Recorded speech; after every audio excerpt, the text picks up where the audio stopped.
What's up? Forgot to undo the mic. I've got to get used to this new system. Let me know if the audio's good. Let me know if everything's good. I did a whole bunch of testing with JAWSD the past couple of days, making sure this all works nice. So just keep me in the loop, boys. Let me know if everything's working out fine. Man, oh man. The song that was in that segment, that was from back in the day, the Proto Retro theme for my old YouTube reviews back in the day. Way back in the day.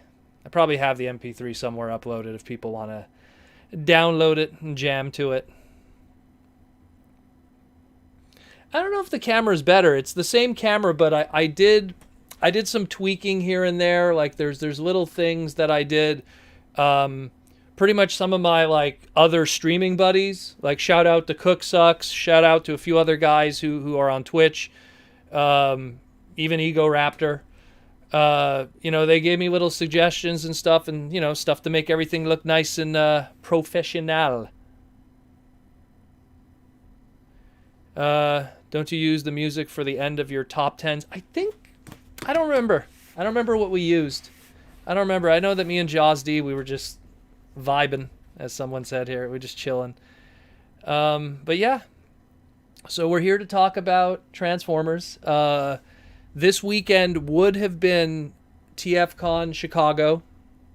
So it kind of sucks that we won't be in Chicago doing the show.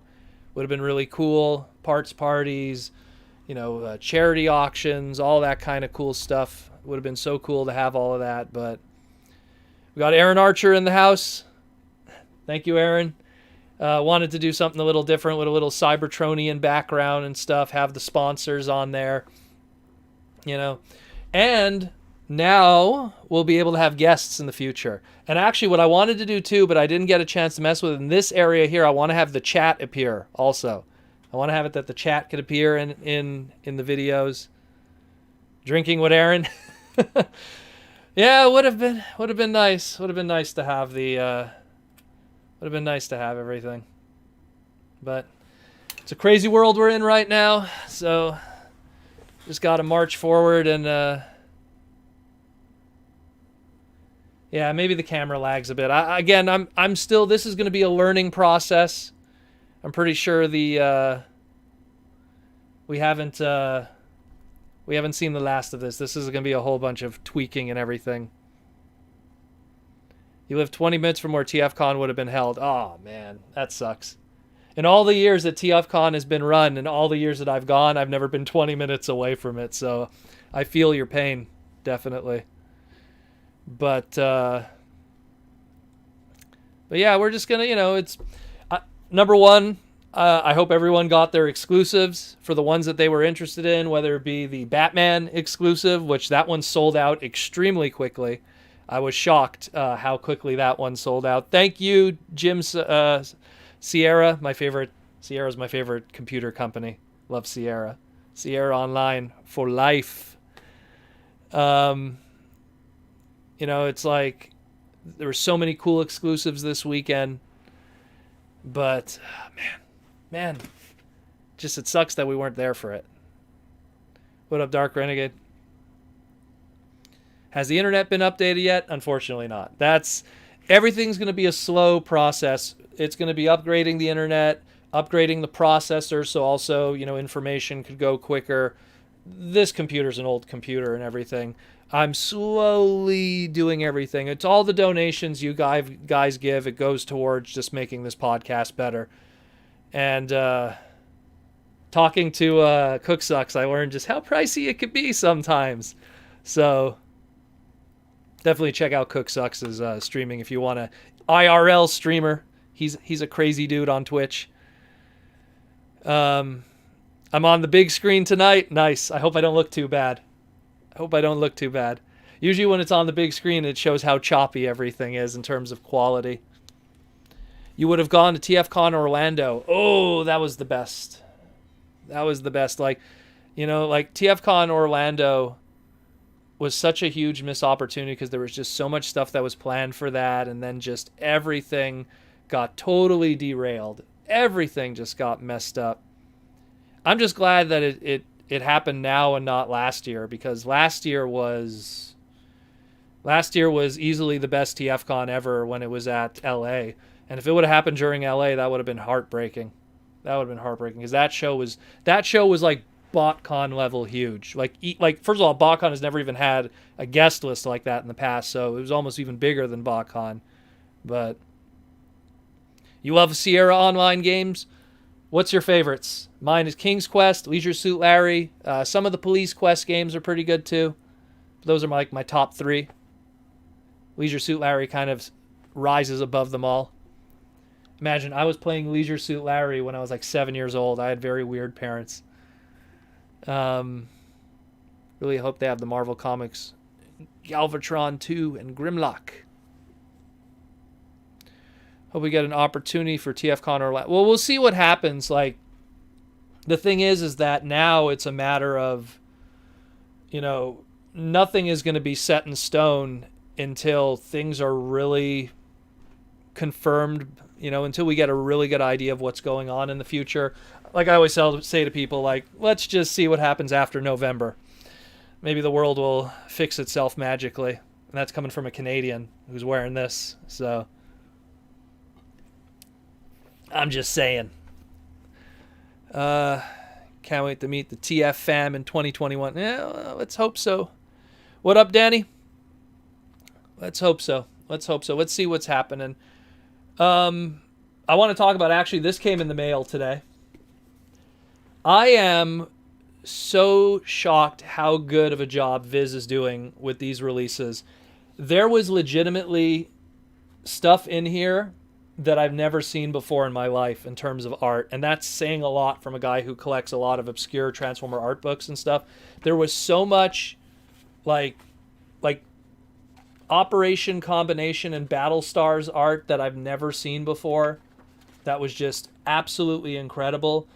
If you get a chance, Volume 3 of the Transformer The Manga by Viz Entertainment. This isn't sponsored. This is me just saying, oh my god, this is incredible. Tons of stuff in here I've never seen in a single art book. It's obviously probably was in Comic Bonbon or TV Magazine back in the day, but nothing that I've ever seen before. Do you prefer Grimlock or Starscream's crown? Well, Grimlock got to enjoy that crown longer. Starscream's was the nicer one, in my opinion. It had the little ruby on it before it was crushed. Captain Canuck. Oh, Aaron, I have so much Captain Canuck merchandise. Trust me. Trust me. It's my obligation as a Canadian to own Captain Canuck and Vindicator or Guardian merchandise. It's like kind of your rule. What are those, Protoman? Oh, you're talking about the manga? What are you talking about? What are you talking about, David? The book took years to get going. Yeah. And I'm telling you, like, because I own the original Japanese release of these, and the Japanese release didn't have as much as this one. It's crazy. Like, there is some art in here that I'm like going, like, I've never seen some of these. And some of it is like cleaned up art. Like this page here of Vollinger. Here, let me just focus it a little bit. Vollinger fighting against Big Powered. Like, this normally was like covered with all kinds of text from TV Magazine and stuff and everything. So this is like a nice virgin version of it with the final form. Like, it's so cool. So cool. But I mean, man, oh man, I'm so happy that this thing is happening. And I hope that they do more. I hope they do like Beast Wars 2nd, because Beast Wars 2nd had a really good manga. Beast Wars Metals had a really good manga. It was a very short one. It probably would be like half the size of this. Maybe they'll put them all together. Beast Wars Neo had a manga. So like there's a whole bunch of stuff that they could pull from afterwards for sure. By the way, guys, if you're asking questions and stuff, just like, just repeat it over and over if I miss something, because everything gets pushed up really quickly. What does the manga cover? Well, so this one, Volume 3, covers Victory, Zone, the one shot of Battlestars, and then all the story pages of Battlestars, Zone, and Operation Combination, because Battlestar Zones and Operation Combination, pretty much all their stories were only told through the story pages. And what story pages are, if you kind of look at like the old like Victory stuff and Master Force, they were kind of, in a lot of ways, they were like summaries of what was happening in the story. And because those series didn't have shows with them, it was pretty much a situation where it's like, well, how do we tell the ongoing story? Like, how do we tell, like, here, I'll go to Zone for a second. Like, how do we tell the story of Zone and Diatlas and them fighting against Metro Titan, you know, who was born on the planet Titan? Like, here, like, you know, all of that kind of stuff. Like, and then there was some really good art I want to show you guys. There was, I think it was from the, where is it? It was like all the Micromaster bases, but like done in like some really nice art. Where was that one? Because it's like, you know, it's here. It's very topical considering what we have now from Siege and Earthrise and everything. So it's nice to see those. Like, I've never, in my life, I've never seen these before. I've never seen this art. So that's really cool. Supposedly it came from TV Magazine in May of 1990. I guess I didn't have that one. So that's really cool. That's really cool. I love Diatlas too, Aaron. Diatlas and Sonic and Sonic Bomber are like so cool, those two. So cool. Man, I'm so impressed with what Viz did. I really want them to like now tackle the Beast Wars stuff. That'd be so cool to see. Does Metro Titan have a figure? Yeah, well, Metro Titan has, I have him in base mode right now. It's kind of hard to see. That's the Zone and Battlestar section. Metro Titan's in base mode over there. They just did a repainted Metroplex pretty much. So, but yeah, pretty cool stuff. Pretty cool stuff. I wanted to bring also, I left it upstairs. Maybe I'll bring, hold on. I'll be right back, guys. One second.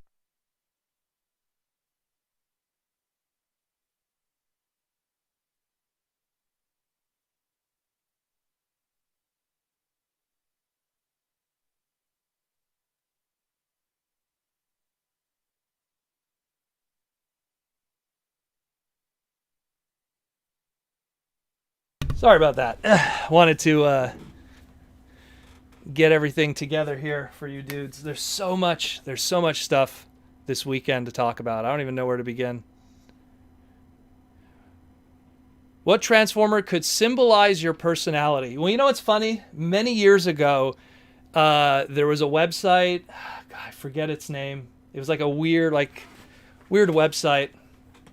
And it was like, it had like one of like 21 results of Autobots. And it's like, which Autobot would you be? And like, you know, you answer a bunch of questions and pretty much tells you like, oh, you're this guy or that guy. And it said I was Blue Streak. So I was like, okay.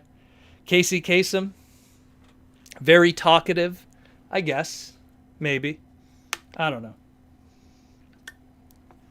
I don't know about Blue Streak, but I like Blue Streak. Datsun Z is a pretty cool car, although Smokescreen probably has the nicest of the bunch.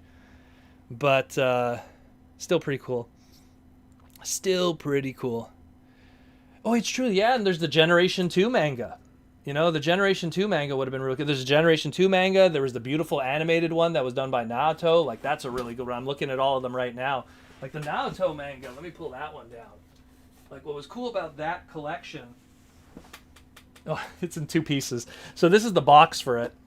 I left the other piece up there, which actually has the manga. So you got in like this little box, and it came with an exclusive clear activator convoy, aka animated Optimus Prime.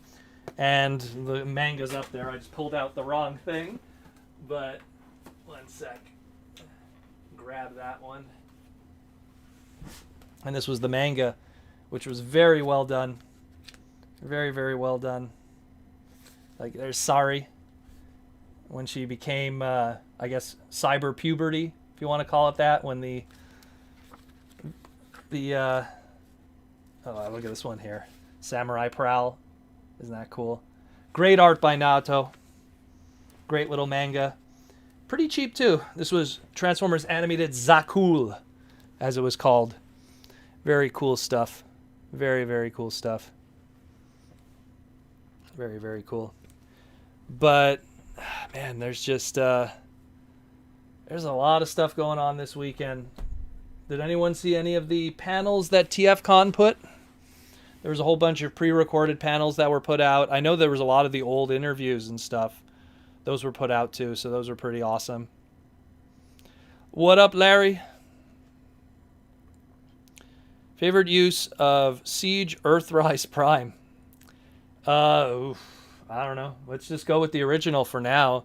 I mean, there isn't enough variants that really catch my eye. Maybe if they do like a really nice like shattered glass version or something down the line, that'd be pretty cool. Maybe. Or a black convoy that's like, I don't know, different colors. But yeah, cool stuff. So also what's going to be happening is maybe we'll do, I'm going to see, I'm right now in talks with Hasbro and Symbiote Studios. Maybe we'll do another giveaway today. We'll do another giveaway from the sponsors. Again, they're the dudes that make the t-shirts and they make the lovely plushes and pins for Transformers. I love the Bumblebee. Like you could take these off and you could swap them. Give everyone different wristbands. We'll be doing Walgreens hunt. Yeah, well, I wish I had Walgreens here. Get some cool exclusive stuff. Your 2014 panel will be up tomorrow at 2 p.m. So if you want to catch Aaron's panel tomorrow, it'll be up at 2 p.m. I know the schedule keeps getting updated and stuff keeps moving around. What is the best app to read Transformer books digitally? Well, the problem with that is that like I think the only books that are available legally are through Cosmology, whatever there, and you got to pay for those obviously. Everything else is just on the Wild West of the internet. If you're part of the Patreon, I have a lot of that stuff there. I post it there. I know that recently on the special Patreon Discord, I posted some of the new translations of Mazinger Z versus Transformers. That's on there, so you could check that out. But there's a lot of stuff out there. How much was that plush Bumblebee? So, if you go to symbiotestudios.com, it's in the description below, and you use the promo code ProtoMan, you get $5 off your first purchase. The plushes, and these are, by the way, officially licensed by Hasbro. It's going to be a whole series of plushes that they're going to be doing. This is an ongoing thing. And this guy right here, I believe, is $24.99, which is, considering how big he is, look at this, as big as my head. I got a big head. Considering that most of the time Transformer plushes that I've encountered at TFcon, especially the custom ones, are between $40 to $70. I don't know what General Techno paid for his Lugnut plush, but it was definitely a lot, I would imagine. But they did a whole bunch. Here's the Soundwave, and you get to choose if you want to have show accurate, or I guess you could call it t-shirt accurate, so you could put that on him if you want. And they all again come with the pins. And then of course, the legendary Comboy, Optimus Prime, or if he was a rapper, Optimus Rhymes, with his pin, his awesome pin. And then of course they also do t-shirts, like the one I'm wearing. You got that one there, Freedom is the Right of All Sentient Beings. And because we got a Snake Eyes movie coming, even got some G.I. Joe stuff. That's all on the website. Protoman is the promo code. You get 5 bones off your first order. They're pretty cool. They're pretty cool. And they have a bunch of other stuff too on the website, and a lot more to come in the future from the Hasbro side of things, so definitely check that out. It'll be in the description below. If it's not there now, it'll be in the repeat.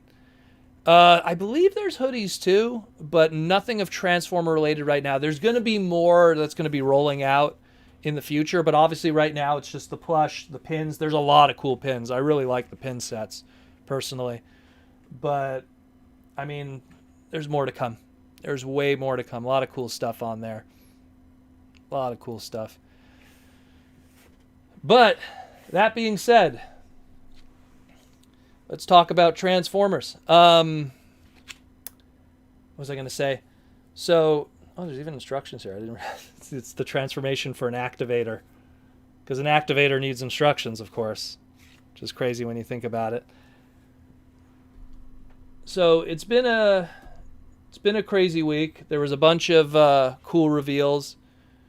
I know that the third-party panel just passed, and there was that cool RC that was shown off there. The Magic Square, I think it's called, what was her name? They called her Peach Girl RC, cute little SD RC. She's 4 inches, so she's about that big. A little larger than a standard G.I. Joe figure. And all her transformation goes into her head, which is pretty crazy. But really cool stuff. Really, really, really cool stuff. How do you feel about the IDW reboot? I'll be honest with you. Like, I feel like it's not that great right now, but I kind of look at it like this. Think about like the old IDW continuity. Like, look how long it took for that to kind of get momentum.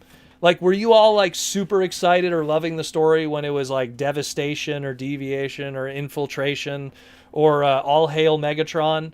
Like, a lot of that stuff kind of like flew under the radar for a lot of people. So I think that with the reboot, they're really just trying to find their place right now. They really are, like, trying to find their place, trying to find their stories and everything like that. The panel's tomorrow, but there's already been stuff that's been leaking online for the third-party panel. Do you think Devastator will come out under Studio Series 86? Oof. You know what? Maybe. Let's see how that movie Devastator does. Because then that'll create a whole new price point for a big box set. You know, because we have that big box set Devastator for the Revenge of the Fallen version. So if that one does well, then we'll see. We'll definitely see. I'll say this right now. By doing that Revenge of the Fallen one, Hasbro doesn't have to do Devastator now for 2 to 3 years. So I'll tell you that. That's one thing that you got to be aware of. That we'll probably not see it for a while if we do. Because that trademark just got refreshed right there. Yeah, the new Beast Wars comic looks really cool. That's Josh Burcham. That's really awesome that he's doing it. And gives us kind of a new character. Kind of a, I guess, gender swap Onyx Primal, I guess. New character. But maybe they'll do a proper toy of her Nyx later. That'd be cool. That'd be actually pretty cool. You could probably work that into Kingdom. That'd be pretty awesome to do. I'm just glad it wasn't Night Scream. I was worried about that. I'm like, oh no, is that Night Scream? Did Night Scream get into Beast Wars? Oh no. But it looks cool. Looks really cool. Burcham always has a very unique art style that works very well with very specific kind of genres of books. So, you know, it's something that I feel will be very, very fun to read and enjoy in the same way that I enjoy Tom Spicoli's G.I. Joe versus Transformers stuff that he does, and the GoBot book that he did. I love like unique kind of art styles in this day and age where everyone's trying to be slick and, you know, or very lifelike. So it's pretty awesome. It's pretty awesome. Downright Superb, thank you, sir, for the donation. Is Beast Wars in the Japanese continuity after Zone? Yes. So the Japanese G1 timeline, as I like to call it, is Super Lifeform Transformers, Season 1 and Season 2 of Generation 1. Then you have Scramble City, which comes in between that. Then you have, obviously, the 86 movie, Matrix Forever, whatever the Japanese want to call it. Then you have Season 3, a.k.a. Transformers 2010. They didn't have Rebirth over there. They had Headmasters. Then you have Master Force. Then you have Victory. Then you have Zone. Then you have the, again, I was mentioning before, the story page stories from this of Zone and Battle Stars, which is Return of Star Convoy, Operation Combination, Generation 2, and then Beast Wars. Chronologically, of everything, Beast Wars Neo is the end of everything. Chronologically. Protoman, did you think the Dreamwave comic... What did you think of the Dreamwave comic series? I loved it. Me and Josh Perez always say if Dreamwave Comics came back tomorrow, I mean, obviously all the controversy aside with Pat Lee and everything and how that whole company was handled, but if that comic book came back tomorrow, I'd be on board. I loved that book. I loved War Within. I loved the ongoing. I think the only thing I wasn't too much of a fan of was the Micromaster mini. I think that was the only one that was kind of a boring book, but everything else was great. Everything else was great. I loved the Armada stuff, even though that wasn't related to G1, but that Armada book was really good. That was with Simon Furman. Very well done. Is the dub of Headmasters decent? Terrible. Headmasters, Master Force, and Victory, don't watch them dubbed. Watch them subtitled. You're doing yourself a disservice of those great voice actors by watching the dubbed versions. Watch the subbed ones. What do you think of SSS, Superhuman Samurai Cyber Squad, Dynazymo characters? We don't really have a confirmation on who they turn into. There's some speculation of who they're homaging, specifically RED characters. It's going to be RID characters, like Slapper and stuff like that. But I'm going to kind of reserve my review on that and my opinion until I see more. It's something where I want to see the characters in motion and background stuff, and then I'll start talking about it on the podcast like I did with the previous season. See the Armada book you got to read. You got to read that Armada book. It's really good. It's mini-cons in the cartoon are all beeps and boops and R2D2.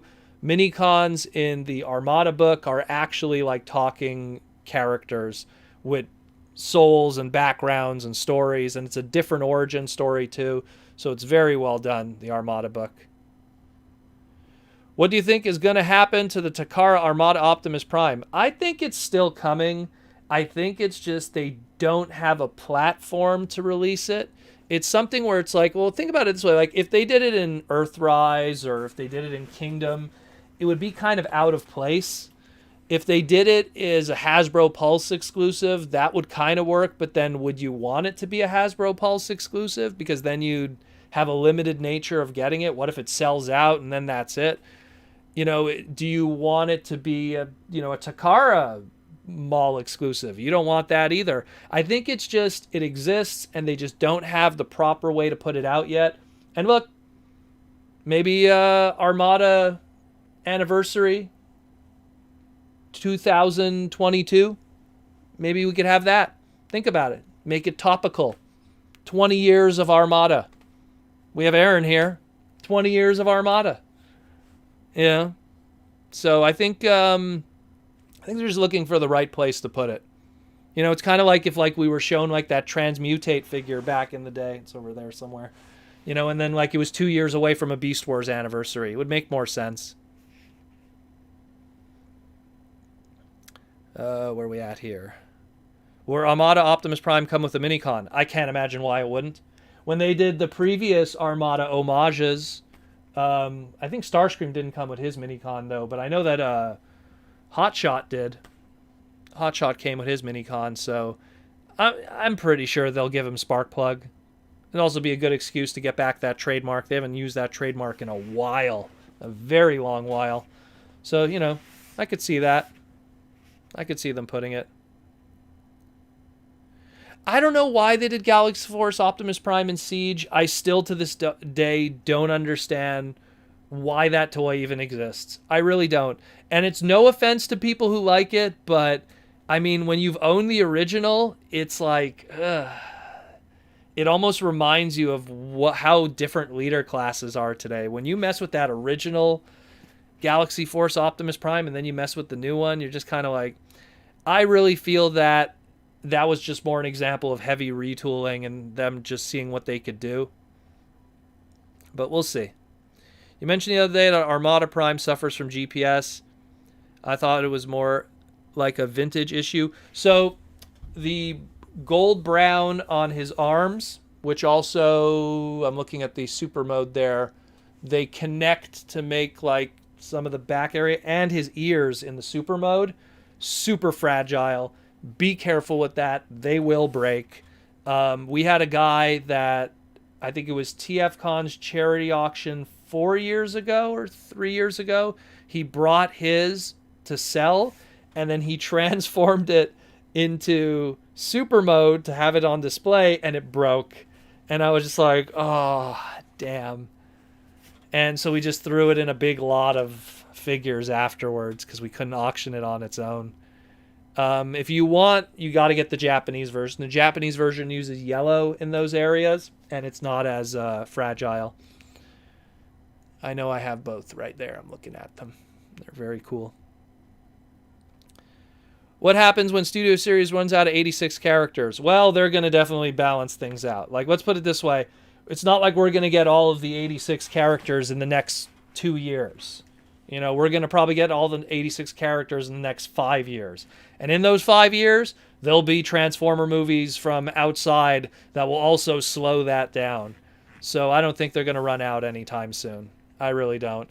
We'll get to a point where we're going to have like Brawn with a hole in his shoulder or something. Like, they'll do stuff like that. They really will. That Armada anniversary is wild. Well, it shows how old we're all getting, Aaron. Crazy when you think about it. It's so crazy. Mice got inside your Armada Prima and left a mess inside. Oof. What's your favorite version of Bumblebee Hotshot? Well, Bumblebee... Favorite version of Bumblebee? I don't know.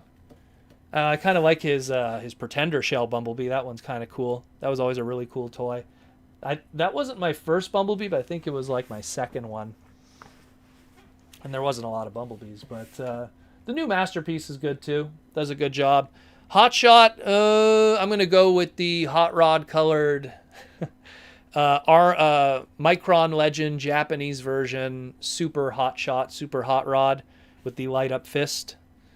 That's my favorite version. Although the Excellion colored red repaint is also pretty cool from Cybertron. Yeah, my arm broke on my Prime. See, there you go. Yeah, it's unfortunately pretty fragile. Won't they do a sequel to the 86 movie? No. There is no... The closest thing to a sequel to the 86 movie was they did a VHS movie compilation of Return of Optimus Prime. And on the back of the VHS, it's actually touted as a appropriate sequel to the 86 movie. But there never was a sequel to the 86 movie. And if there was, it would be the Beast Wars movie all those years ago. The animated one. Super Lifeform Beast Wars, the movie. Doesn't Hasbro get mad at Walmart when they can't make... that Friday noon deadline to get those pre-orders up? Hasbro doesn't care as long as the product moves.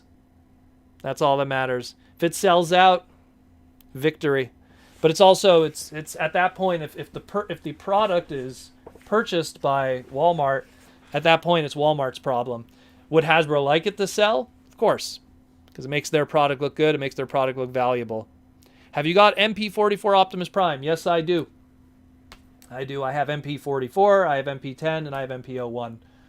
And 44 is good, but he has his little fragile areas, and he's probably the least finicky of the three to play with. Let's put it that way. Be careful with his side mirrors. I know a friend of mine absolutely destroyed his, and he's been trying to sell it. Also, the 86 movie bombed. Well, the 86 movie also came out at a very different time. You know, like... Back in like 1986, if you weren't Disney, you weren't really successful, you know, at doing animation in theaters. I mean, Don Bluth was probably the closest to that with American Tail, you know, to kind of break that stigma of getting outside of that. I mean, obviously Japan and other countries, they find success with different animation companies. But in America, if you weren't Disney, you weren't going to make money, you know, so... 86 movie bombed, but I mean, I think they did well later on in DVD and VHS sales. You know, back in the day, I'm telling you, no joke, on eBay, a copy of the 86 movie used to go for like $100 to $200. I have, you can't see it, but I have a VHS copy. See that little yellow, that little red box there? That's the original VHS of the 86 movie. And that, I think I spent, I want to say I spent probably $60 on that. But it's like minty, the original VHS release. Cyclonus being Kingdom is a wasted opportunity because he won't get a Studio Series 80, background diorama like Scourge. Well, you know what? He won't, but let's hope that maybe we get a repaint of Cyclonus as his Armada, and that gets put in Studio Series, or like a sweep, or something. And then we'll get more of those backgrounds, and they could probably combine or something. I'm pretty sure it'll come up. They'll find opportunities. Hasbro never wastes a mold. They're going to repaint it. You know that. So we'll see what happens. And it's not the first time that a Studio Series toy has used something from outside to be a Studio Series. Look at Studio Series Cogman. That was an original. That was the mold from the last night. So we'll see what happens. What's the line in time where modern TF products started? I usually think of Beast Wars. I would say Beast Wars a little bit, maybe the tail end of Generation 2. That's when they started bringing in ball joints, self-stored weapons, and G2 is when they started to really do price points too. Obviously Beast Wars really started price points. Like they started regular, deluxe, mega, ultra, and then later on the super scale. But I mean, even, we had kind of synergy a little bit with even the tail end of G2, where we had, that GoBot price point with all the spy changers. We had the laser rod price point and stuff like that. There was kind of like a little of that going on, where not everything was different prices. So I would say late G2, early Beast Wars. That's kind of when it started. Oddly enough, when the action figure boom started. When all of a sudden action figures were considered something of a collectible that could be investable. So no surprise. Are we going to get a Beast Wars live action movie? That's the rumor. That's what we keep hearing. So we'll see what happens. Obviously, the teaser that Hasbro gave us showed an Autobot logo, but that might mean nothing. So we don't know yet. So we'll see what happens with that. What's your opinion on backpacks with the kibble of Transformer figures? If the shoe fits. Sometimes it makes sense. Sometimes it doesn't. Sometimes people are trying to do transformations that are impossible. Certain Fluoro Deary G1 designs were never meant to be made into toys. They could only do so much without folding pieces and backpack and kibble hanging off of a figure. I mean, I'm still surprised with what they did with Jazz and how they got rid of his doors and everything. Very well done. And there is a backpack back there, but still pretty good job. What's your thoughts on Studio Series Sideswipe? I'm thinking about getting him. Well, right now, if I remember correctly, they never did... They did Studio Series Sideswipe of Revenge of the Fallen and I think Dark of the Moon. They never did... I'm trying to remember. I know that there's a Sideswipe design that's missing still that they haven't done. But he's okay. I mean, I really like that original one, too. The original movie Sideswipe is still a pretty good toy from Revenge of the Fallen. Obviously, the Studio Series one is better, but I mean, if you need a cheaper alternative, there's tons of those ones out there. That was a Wave 1 Revenge of the Fallen toy, so there's probably only 1 billion of those out there. What do you think of the live-action SS figures coming back? Well, there's still plenty to do. There's still plenty of characters to do. I did a segment about it not too long ago. I did a segment where I was talking about what figures are still missing. Obviously, it might be a little dated by now, but I think if you type like Studio Series, Transformer Slag, you'll see there's a segment where someone talked about it. I think it was a Patreon question, and I made the huge list of everything that we have up to this point. Who is Thanos? Who's the Thanos of Transformers? That's the easiest question in the world. Beast Wars Megatron, 200%. 3,000%. Before, we had the Infinity War movie, before, I was never a fan of the Silver Surfer cartoon's voice for Thanos in it. I always used to read Thanos' voice with David Kay's Beast Wars Megatron. It just fit. And, I mean, it's kind of funny they both have the purple faces, and I don't know, it just always kind of worked. I would have, petitioned for David Kay to be the voice of Thanos, even in the Avengers movies. I would have loved him to be that. And it's not to say Josh Brolin didn't do a good job. He did. He did an incredible job. But do you think there will make a wave of a wave 2 for the 86 figures? Oh, of course. Of course. They're going to, honestly, the way I see it, We're going to have the 86 Studio Series Wave 1 around, I want to say, probably first quarter of 2021. We're probably going to learn about whatever the movie is going to be, you know, and then they're going to create the hype for the movie and the Studio Series stuff for that. Keep that in mind. I mean, so there's going to be a whole bunch of characters with that. They're probably going to pepper in some non-new movie characters that didn't get toys yet from Studio Series. They'll find a way, and then we'll probably get wave 2 of 86, maybe like second quarter, third quarter of 2021. That'll be teased to us. This is all assuming that the world gets back to normal, of course. I'd like to see Beast Wars Neo Unicron released. Yeah, me and you both. I don't know, like I've always felt if Hasbro did a G1 reissue of the original ugly fat Unicron, the G1 Unicron toy, like even if, not even Hasbro, if Takara did it, if anyone did it, like it would sell well. I know it. I know that a lot of hardcore G1 fans would go out of their way, who don't even collect new stuff, who just collect vintage, would go out of their way to buy that. And look, Hasbro has that mold sitting around, and they have the patent. Like, you could find that all online. It'd be pretty cool. Will Hasbro ever kill off Hot Rod Rodimus? I could see it happening. I don't think killing off is something that we see much of anyways in a lot of Transformer fiction. I mean, look, we almost thought that Hot Rod was dead in... oh, no, I don't want to spoil that. But yeah, Cyberverse, we almost thought he was dead. But, you know, it really matters if it's a series that has the balls to do something like that. The movies have more of a tendency to take risks and kill off characters. Yeah, who knows? Maybe Hot Rod will get killed in the movie. Who knows? The Neo one is crazy good.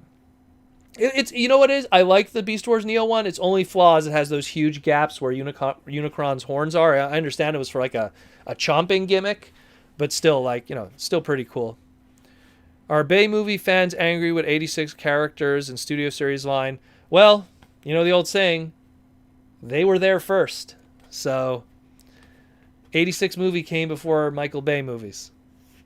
I think they're allowed to have a little bit of fun. Not to mention, I mean, if you're a Michael Bay movie fan, I'm sorry. Like, I have, no joke, like, almost every movie toy, painfully to say this, almost every movie toy from 2007 to Dark of the Moon. And there's easily more movie toys than there is G1 toys. You know, so throw them a bone. You know, there's like 17 different Revenge of the Fallen side swipes. No joke. Legend scales, repaints, you know, Hunt for the Decepticons, you know, Human Alliance. There's so many. How many Bumblebee G1s are there? You know, maybe 10. So I'll give them a break. What are your thoughts on Star Saber killing Diatlas and IDW? You shouldn't say that for people who don't read the book, brother. I was not a fan of James Roberts' depiction of Star Saber. James knows that. He's rubbed it in my face many times. When I would liaison him at TFcon, he'd be like, "Oh, this person likes Star Saber, I see," you know, because he knows I'm not a big fan of his depiction of Star Saber. I always like Star Saber as a noble swordsman character, so not a big fan. But again, that's James's take. He's allowed to do what he wants to do. He's the guy with the pen. Too bad, Bayverse fanboys. Look, there's going to be more Bay toys. It'll come back. Everything balances out. And you know what's the funny thing? And I always say this. Whenever something is hated, give it enough time, and then it becomes looked back with fondness. Like now there's people that look back and go, you know what? That episode 1 of Star Wars wasn't too bad. You know, and there actually is people that say that. There's people that have fondness for like characters like Jar Jar Binks and stuff, where someone had to work on a lot of Jar Jar Binks toys over here. There's people that like buy them ironically almost. Oh, come on, that toy looks whacked out. There isn't a mold, just models. Neo Unicron model weighs as much to produce. Maybe. I'd love to see it. I'd love to see it. I'd love to see it released. I think a lot of people would like to see it released. But I mean, at this point now, I mean, look, we have, We have, the HasLab one coming, so I think that'll satiate a lot of people for a Unicron for a while. Beast Machines is one of those things that when I was watching Beast Machines in the moment, I missed Beast Wars. And then when Beast Machines was done, I watched Car Robots. And I was like, oh, I like Car Robots. I like the Japanese take. And then I watched Robots in Disguise, the dub of Car Robots. And I'll never forget, I was watching it on Fox. It was Saturday morning. And I remember when the episode ended, I said to myself, I'm like, man, I miss Beast Machines. Because I realized that like sometimes English dubbing of anime just doesn't cut it. And that's what was going to be Transformers for the next couple while, was a lot of dubbed anime. And, you kind of learn to miss that American, or at least in this case, Canadian-made content in Mainframe Entertainment's Beast Wars and Beast Machines. Where are we at here? I hope Takara does something more with the Encore line. I think there'll be more. I think that the Walmart G1 line, their days are kind of numbered for now. I'm kind of saving that discussion for a future segment on the podcast. I want to kind of like dig up more information on it. But I think like there's not going to be reissued. Long story short, I don't think there's going to be reissued from the American side of things with Walmart, but I still think we're going to probably see reissues from Japan. Japan every once in a while throws out something, especially when it's a quiet year. Flame Convoy cursing. Yeah, man. Iksa! Flame Convoy! Henshin! Is a sequel to the Bumblebee movie confirmed? I remember reading somewhere they said that that's one of the things that are on the table. A Bumblebee 2. But nothing was 100% confirmed. Do you think HasLab Unicron will get repainted into a more accurate orange? I don't think they're going to revisit that mold anytime soon. If they were having a difficult time in its original colors to kind of get it off the ground, I can't imagine them wanting to revisit it for a repaint. Maybe they'll repaint it for a second run if there's enough demand, but I don't know. There's a lot of questions with that release. It really depends on the dub and the written and directed. Even Canadian voice actors had issues with deliveries of their lines. Oh, I totally agree. You take David Kay, Beast Wars Megatron. Does Megatron for what? Like, I think up to that point it was like 4 years or 5 years of Beast Wars and Beast Machines. Then you throw him into the Armada stuff, and it's like he had no legs. He didn't have that looseness of that, I call it the pre-dub process, where they just sit around and read the lines and then they animate around that. But yeah. Please do a review of Studio Series 86 Hot Rod. Miss your reviews. Well, I know that channel still exists, and one day I will do reviews on it again. And honestly, like, I still to this day, I go like, man, I'd just love to do a review of like all the Street Sharks toys on that channel, or all the King Arthur Knights of Justice toys. Like, do a good review of a toy line that no one has really done a good review on. And like, no offense to like Toy Galaxy and stuff like that. Like, they do like overviews, but they don't really do like physical reviews of the toys. So it'd be really cool to kind of like revisit the Proto Retro channel and do that kind of stuff.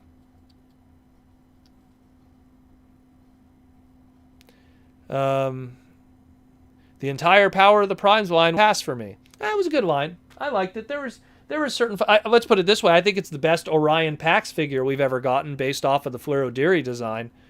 Show me a better Orion Pax toy.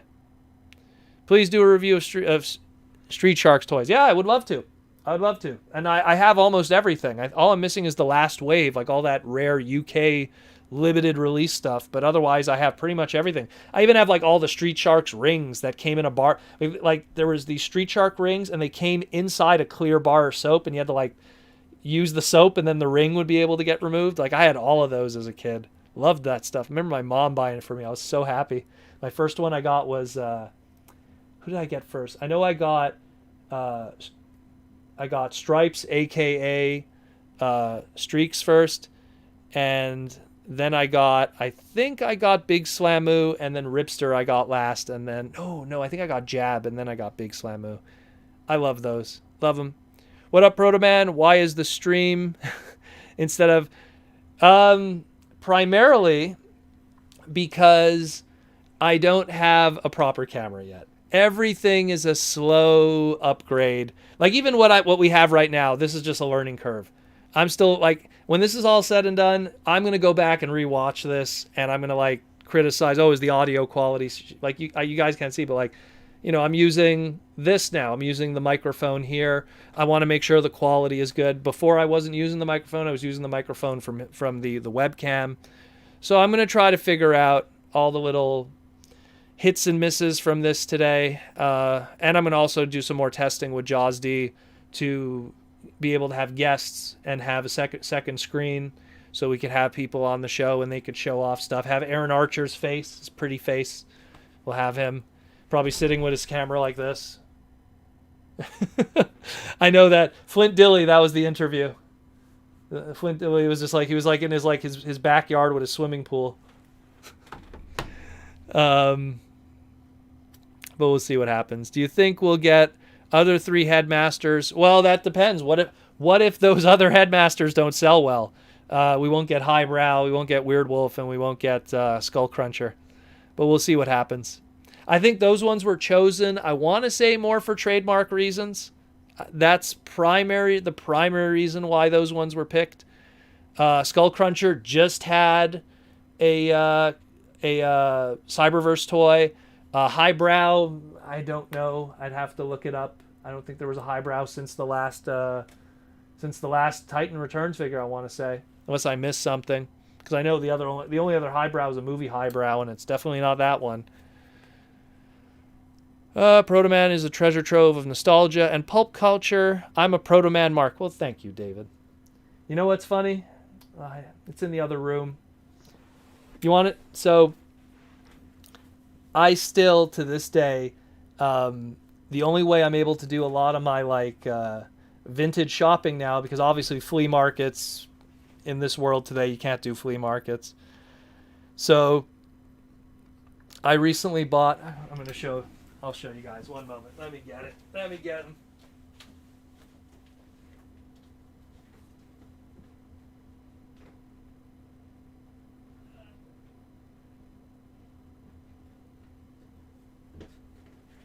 I got a handful of them. Anyone remembers Army Ants? I got a whole bunch of these this weekend. They were a very obscure Hasbro toy line. And the funny thing with Army Ants, fun fact with them, a lot of them have Hasbro trademark names. So like Bone Crusher, I think there's one called Warpath. They have a few G.I. Joe names too. Remember hold on. I know I talked about it on my Twitter at one point. Yeah, so there was Blackjack, Grease Pit, Stalker, which was a G.I. Joe name, and also a Transformer name at one point in the UK. Recoil, Tailspin, Snarl, Bone Crusher, and Knockdown, which was later on used for a mini-con. I think I have Knockdown here. Here's Knockdown. Knockdown. With their little rubber butts that you could pop off. Here. I mean, it's like a little piece of gum. You could swap them. I love these guys. They were so cool. But, yeah. That's my pickup of the week of weird 90s toys. I'm a big fan of bad 90s toy lines. Is it me or the Japanese TF series written for children? Yes, but here's the thing. Japanese children have shows that are written for them that still would not be good for an American audience.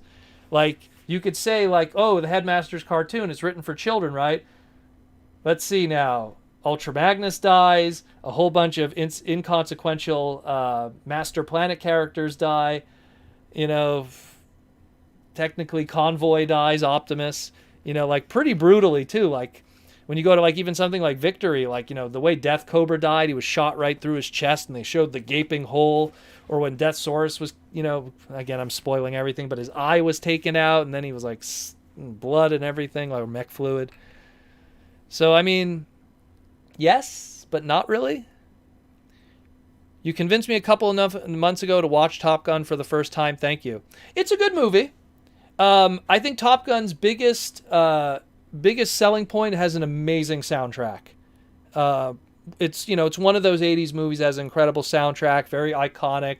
A lot of scenes in those movies end up being parodied in a lot of different things, like a Family Guy or a Simpsons. So it's one of those movies you just got to see. It's like same thing. Like I had a friend of mine, he told me he never saw Blade Runner, and I was like, you got to go see that. Got to go see that movie. Good movie too.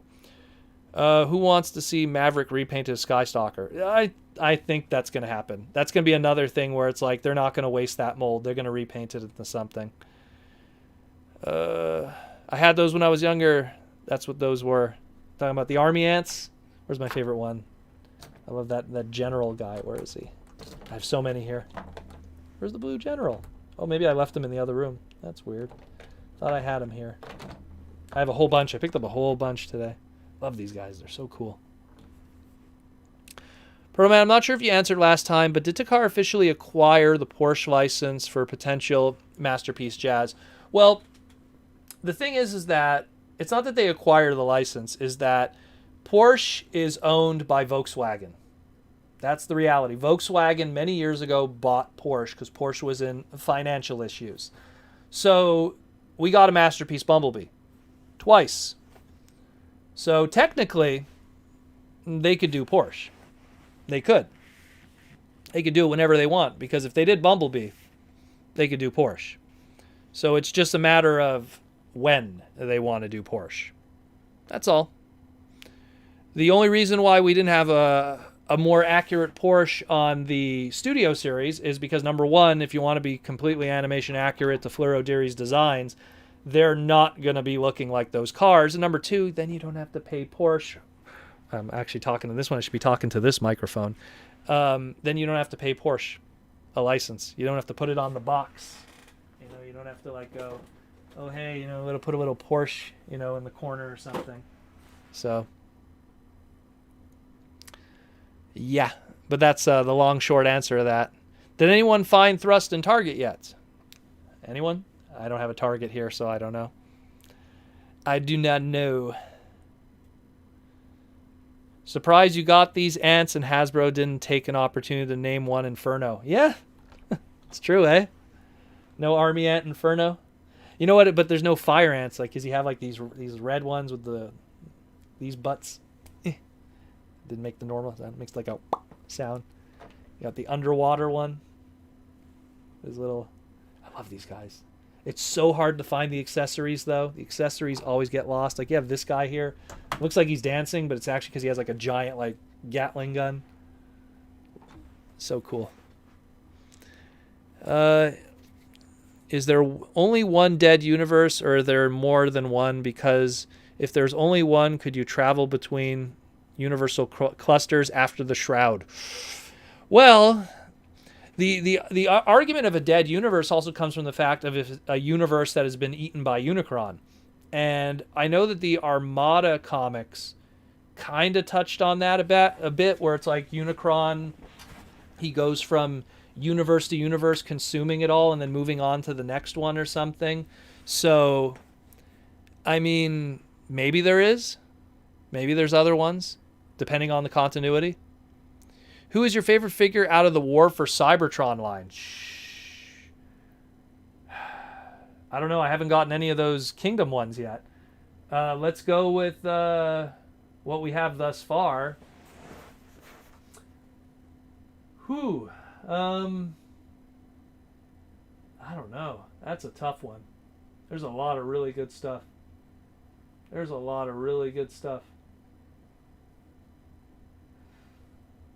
Okay, the modulators are awesome. The Micromasters are awesome, but I'm not going to stand by those being the best. That Ultra Magnus is a really good mold, though. I'll go with the Ultra Magnus, maybe. Maybe a better paint scheme on him. Give him the Diaclone colors. That'd be pretty cool. Delta Magnus. Powered Commander. What repaints can they really do for Kingdom? Sky's the limit. Sky's the limit. Let's see what's available right now. So Rat Trap, you have Pack Rat right away out of the gate. Cheetor, you got Shadow Panther right away out of the gate. And then if you want to be a little more, exotic, go to Cataclysm. Go to, what's his name there? Cat Scan. If you want to be the funny ones. Who else do we got? We got Optimus Primal, so you could do Rasta Prime. You could do Burning Convoy. You could do Universe Convoy. You could do, there's so many of that one. Who else do we have? Megatron. You could do T-Rex. Like, there's so many. There's so many that you could do. They could repaint the heck out of that for sure. No one has found Thrust. I'm sure he'll show up. You just got to go every day. What are you dressing up for Halloween, Proto-Man? You know what sucks? This is going to be the first time in a while that I'm not going to be giving candy out to kids because it's the big V. Normally what I would do, though is I use that voice-changing Optimus Prime helmet, and I just hand out candy to kids. I just do that. I did go to a Halloween party, I think 2 years ago. Anyone who goes on my Instagram could see that image. I was Nightwing from the animated Batman series. That specific simple design. I was Nightwing in that one. So I think that was 2 years ago I went as him. I felt naked in that. I realized that spandex leaves very little to the imagination.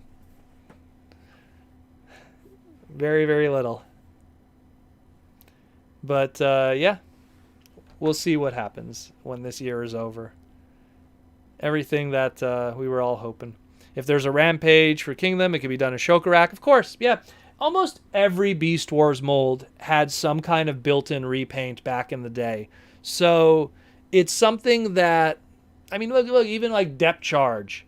Like Depth Charge, what I always said about Depth Charge was Jango Fett colors, and his universe colors were Boba Fett. And it's true. Go back and look at it. I'm pretty sure it was done on purpose. There's so many different repaints you could do. There's so many different repaints. So it's something that there'll be no shortage. There'll be no shortage. Yeah, Waspinator has Buzzsaw. Look, even if Tigatron comes out in it, and he's a unique mold, let's say he's not a Cheetor repaint, he's a straight up like his own mold, Voyager class, everything. Tigatron, they'll do the orange repaint Tigatron. They'll make it a new character. They'll call it Tigatrax. They'll use that Tigatrax trademark, and it'll be a whole new character. The 2007 voice changing helmet, which I always keep in the closet.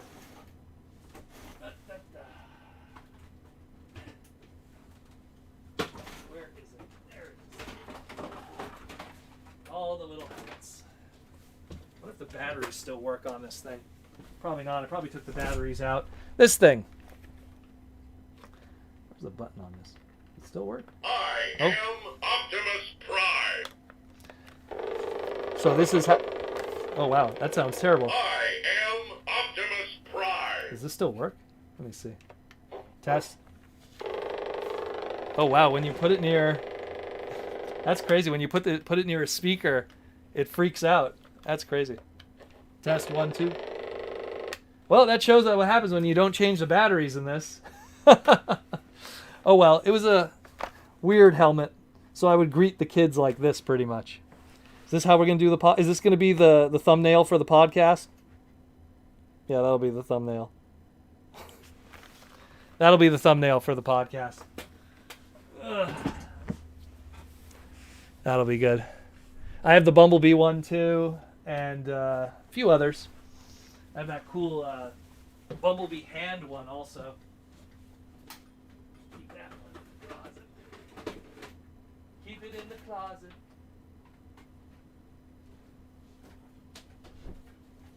I keep it all in the closet of the room. Because they take a lot of space. There's no good spot I could put it. Yeah. Anyways. Damon Bat's in the house. What up, Damon? That's weird. It doesn't like when it's near the speaker. I guess it was probably having like weird feedback. The tiger that killed the deer. Exactly. from Law. I think it was Law of the Jungle. Yeah, it was Law of the Jungle. Season 1 episode. That'll be a character. Give him a name. But yeah. Love that helmet. Gotta run, folks. Till all are one at TFcon again. I'm out. Take it easy, Aaron. We'll do a podcast together really soon. Hopefully. We'll do something good. So with what can do with Transformers, hoping they revisit Pretenders, always like, well, I wish. I love Pretenders to death. It's primarily because of Master Force. That really made me like him even more. But even before I saw Master Force, I always loved the idea. The very first Pretender I ever got was back in...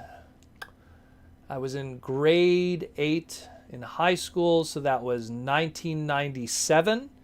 I got Skullgrin at a garage sale, and I thought he was the coolest thing ever. Like, it was this robot with this armor, and it was just the coolest thing, and I fell in love with Pretenders.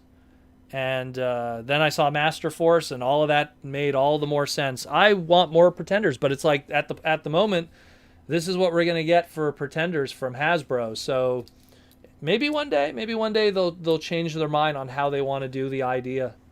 Who knows? What do you think the next crossover figure will be? I was thinking it's gonna be Kit. Every single crossover figure has been something related to an anniversary. Anniversary of Top Gun, anniversary of Ghostbusters, anniversary of Back to the Future. The anniversary for Knight Rider is coming up, which is where Kit is from. And there's an Optimus Prime connection in there too, because you have Kit versus Car that was voiced by Peter Cullen. So I think Kit is going to be the next one. It's just my guess. Do you have Black Shadow or Blue? I have Black Shadow. I don't have Blue Bacchus, unfortunately, because I don't want to spend thousands of dollars. Really want to get them. There are almost no reviews of them either. It's something where, like, I think I did a review for Deathsaurus a while back, and I think I had Black Shadow and Lio Kaiser in the background. That's probably the closest. That was when I was like, oh, I'm going to do reviews of rare toys. And then I was like, but what's the point of reviewing rare toys if no one could enjoy them? You know, like I reviewed a Lucky Draw Rodimus. And I was like, what's the point of reviewing it if no one could enjoy those toys? You know, so. But yeah. Why can't there be a Transformers and Power Rangers crossover? I think it's coming. I think that'll happen. I think that when the... because now there's recent news that Hasbro is going to be ending their license with Toei, and they're no longer going to be using the Sentai footage for future series. So it's going to end with Dino Charge, which is whatever was the last that dinosaur series. I forget what the Japanese name was. Oh my God, someone help me out here. I'm drawing a blank. But that's going to be the last one. And because that's going to be the last one, that means that chances are the next Power Ranger series is going to have original content, like original made ideas and footage and stuff like that. So if that's the case, if Hasbro is going to have to start making their own original content, then they're more likely to then do crossover stuff with Transformers, because then everything they do, they own. If they do like Mighty Morphin meeting, Optimus Prime, who knows? Maybe they have to give some money to Bandai or Toei or somebody because they're using those likenesses. Thank you. So that's the way I see it. That's the way I see it. It's going to be interesting to see, though, finally, like some original Western Sentai content, not just like Lord Zed. That's about as much as you got was Lord Zed. And Rito. No, wait, Rito was actually part of Die Ranger. But, the rest of it. Yeah, the A-Team, that's another one. The A-Team van transforms, has Mr. T. I'm pretty sure Mr. T could use the paycheck. Yeah. I'm pretty sure he wouldn't mind signing in on that. Doing the tour. He'll probably be at He'll be at like a San Diego Comic-Con promoting it with Hasbro. I could see them do that. Yeah, I could dig a Mighty Morphin Power Ranger cartoon.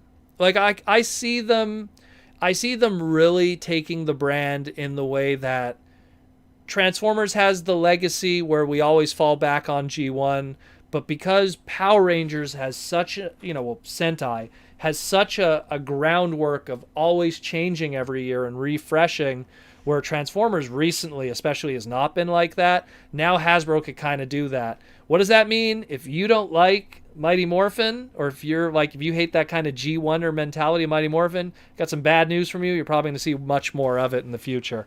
They're probably going to ride the coattails of that. Show us your best Beast Wars Megatron impersonation. Yes.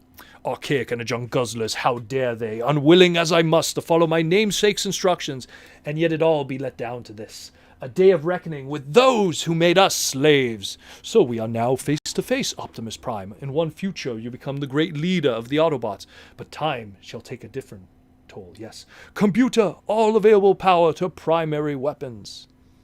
And now, Optimus Prime, in memory of the Decepticons, for the glory of the Predacons, for Cybertron, which is rightfully ours, and mine to rule, I unleash this storm of vengeance. Farewell. Crappy impression. Any thoughts on the next year's fossilizers? More fossilizers that are based on homages of cool Beast Wars stuff. Like, let's get fossils of, of that pterodactyl that was in the mountain when they scanned or something. I hope we get cool stuff. I like the idea, but I think I need to see more. Like, we've really only seen, like, very little of the fossilizers, so I think we need to see more. It's kind of like being told about the Fusors and only seeing, Injector, or Sky Shadow. Like, only seeing one of them. You want to kind of see a few to get a good idea. Will Takara be tooling their Kingdom Rat Trap and Earthrise Trailbreaker into future masterpieces? No, I think they'll make their own. I think they'll make their own masterpieces. If anything, the Earthrise the Kingdom Rat Trap just tells us that we're not going to be getting a Rat Trap yet. But I could be wrong on that. I mean, we're probably going to still get a Tigatron, even though we just had one. There's a new David K video on Facebook. He does some Megatron lines. Well, David K is the best. He easily is one of the best, if not the best voice actor in the biz. Without question. Him and Scotty, for sure.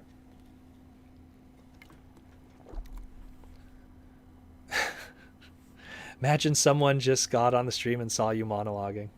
Yeah, then they'd close the stream. They'd be like, I'm going to go watch someone else. I'm going to go watch Game Grumps. Where are we at here? Hi, Proto. Is Peter Cullen voicing the Unicron character in Animaniacs? The Unicorn character in Animaniacs. Supposedly, that's the epic voice guy. Forget his name. He's been to TFcon in the past. John Bailey, I think it is. Correct me if I'm wrong. I think it's John Bailey. I think that's John Bailey. I don't think that's Peter Cullen. It sounds more like John Bailey.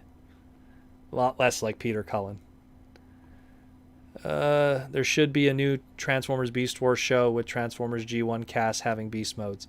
Well, I guarantee that's probably what's going to be, Kingdom.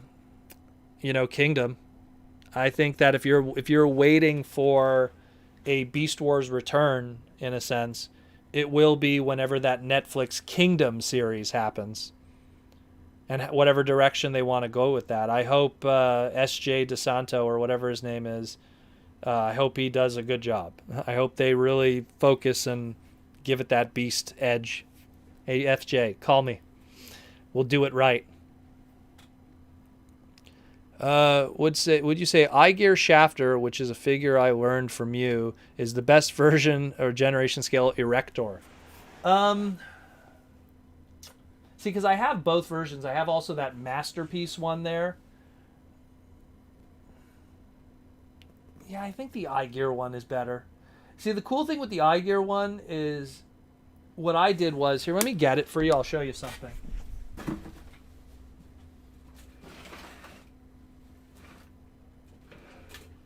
One moment, guys.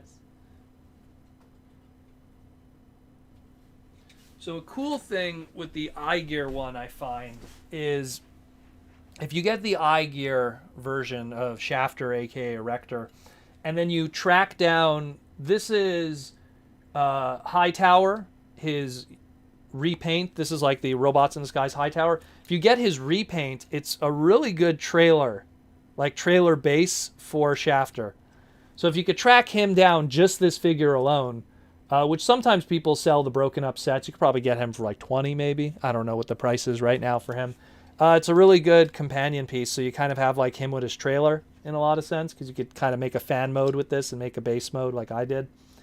So that's one thing you could do. But yeah, I kind of like this one with the two little guns. I think I wrote that comic, did I? I don't remember which one. I think I wrote that one with, that was with Josh Perez. I did that one way back in the day. That old book. Let me see. Let me check. Somewhere around here. I don't know. I have to dig it up. What's your favorite combiner from Combiner Wars?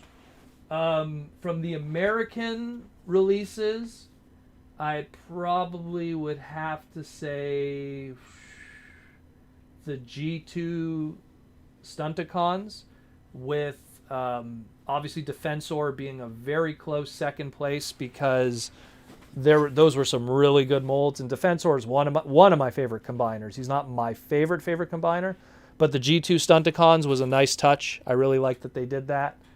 On the Japanese side, Megatronia. Megatronia, 200%. Megatronia is such a cool repaint, you know, so well done. I don't even have it combined. I just have it the individual characters. They're literally front and center of my display. Love that one. Proto-Man drinking game. Take a swig when he gets out of his seat to get something. Well, it's just everything's around me here. You know? It's like I pull up stuff and show people things like, oh, hey, tiny turbo changer. You know? So... who wants Kingdom fossilizers of Dinobots? Well, I'm pretty sure that a lot of them are going to be dinosaur-based, so strong chance you're going to get that. Any chance of a lockdown figure next year? Strong possibility, actually, because to my knowledge, did they do a tiny turbo changer of Lockdown? So now you're going to make me get out of my seat again so I could check. I think they did. See, that's the problem. If they did a Lockdown toy recently, that's like the excuse to not have to do it. I'd have to check. We have to look at like what has been recently done. Do you think we'll get to see more fan-voted figures in the future, a la Windblade and Victor? You know what? I had this conversation very recently. Very, very recently. I firmly believe some of those fan votes... from day one, they're not votings. They kind of know who's going to win before you guys even do the vote. I had a little like chart. Maybe I think you know what, the whole new system I have, I could share it with you guys. One sec. If I do add image, this is the beauty of the new system. I could share images with you dudes and dudettes. One sec. I did a little timeline chart of that with Windblade. Here we go. There it is. Done. So, this is the timeline. Actually, you know what? I'll do it in full screen here so you could really... So, Wednesday, April 17th, 2013, the first day of the fan vote to vote for part 1. And then the second round was a month later for part 2. Pretty much, you know, is it going to be a jet? Is it going to be this? Is it going to be that? Then we fast forward. Barely 2 months later, they already have the design. And then we fast forward to New York Toy Fair, February. 7 to 8 months later, and the toy is done. I'm sorry. I wish Aaron Archer was here too. He'd confirm it. It doesn't take 7 months to make a figure to final product. It takes sometimes a year to a year and a half. I don't believe some of these fan votes. I don't. I really don't. Sometimes I feel like some of them are, I don't know. Just, it's like my tinfoil hat speculation when it comes to that. But I feel some of those are rigged. That they were planned from day one. Way too quickly the turnover to make Windblade. Way too quickly. Wait, when is Kingdom and when is the next Transformers movie 2020 coincidence, or is it the purpose, the way? Well, Kingdom is supposed to come out, if they break street dates, holiday season, this, December. If they don't, it's January 2021 is when they're supposed to come out. But yeah. What up, Michael? I don't, again, when it comes to Windblade, I just don't feel like she was a fan vote. I feel like they planned her way in advance, and she was put together extremely quickly for something that was a fan vote. Because normally how product works is they essentially put it together, a prototype, they put it for approval, it's a whole process, and then it takes minimum a year, like a year in advance. So I find that very bizarre. Windblade was turned over way too quickly. Think we will see Alicon repacked in the Studio Series 86 line? I don't think anytime soon. And not to mention Alicon is a price point that doesn't exist in Studio Series, so you'd have to be like in a 2-pack or something. Is Windblade from that Perceptor? Well, she wasn't that same character. There just was a geisha character in season 3 that, you could speculate that's what Windblade was inspired from. But I mean, Windblade was inspired from female samurai geisha. She wasn't really inspired from anything from within Transformers. What line will Windblade be in? Whatever she needs to be in. She's kind of the face. And that's another thing, too. She really became the female face of the brand very quickly, too. So I feel that there was a lot of planning in before than just a little fan vote. Because, think about it. The fan vote of Victorion was a lot easier to do because it was just little head remolds and repaint. So that's a different story than a whole toy top to bottom. And that one, you never see it anywhere. It was in the comics and then that's it. But Windblade, she's everywhere. So little weird. Just a little tinfoil hat conspiracy in my mind. But I've always found that bizarre. Pro, did you see anything from Takara SF Land Evolution book? Awesome. I didn't see any. Oh, okay. I see what you're talking about. The Microman Daiclon. Other lines, also Toku. Cyber Cops. That's another really good one. Cyber Cops is a really weird Toku series. I love Cyber Cops. I have a few of their figures. They're very articulated 8-inch figures. It's a really cool book. I try to collect those. I try to track all of those down. I have I wish I could show you guys proper, but the new system I have now, I can't really move the camera around as much. When we do the big upgrade, I'll get a better camera. But I have a wall of books. What do you think of Windblade in general? I like her as a character. I like swordsman Transformers, so that's cool too. I always like Transformers that have swords and stuff. So someone like Demon Drift, I dug as a character. I have no problem with her at all. It's just I just firmly believe that I don't think she was a fan-created character. I firmly believe that she was something that was created way in advance and just kind of fell to that.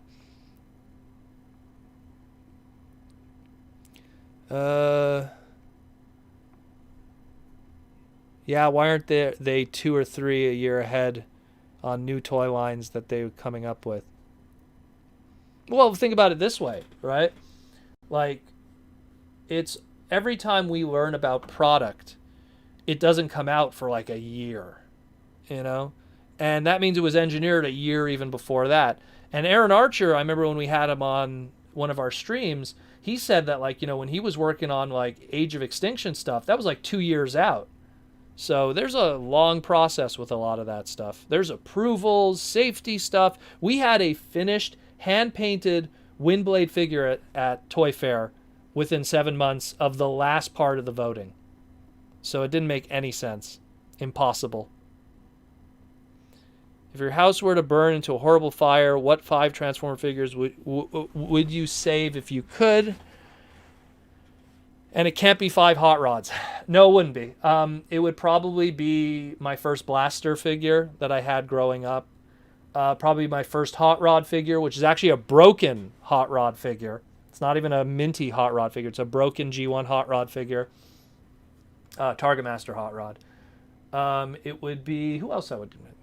Financially would make sense. Oh, Super Hybrid Hot Rod. And that has nothing to do... See, the sad thing is some of my most valuable stuff is Hot Rod stuff because I own prototypes.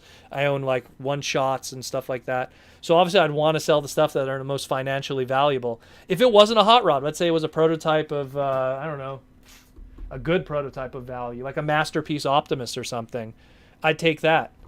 Because then I could sell that and recoup some of my money back because my house burned down. Do you think the Arc Titan will be a sentient Teletran? No, it won't. I'll say that right now.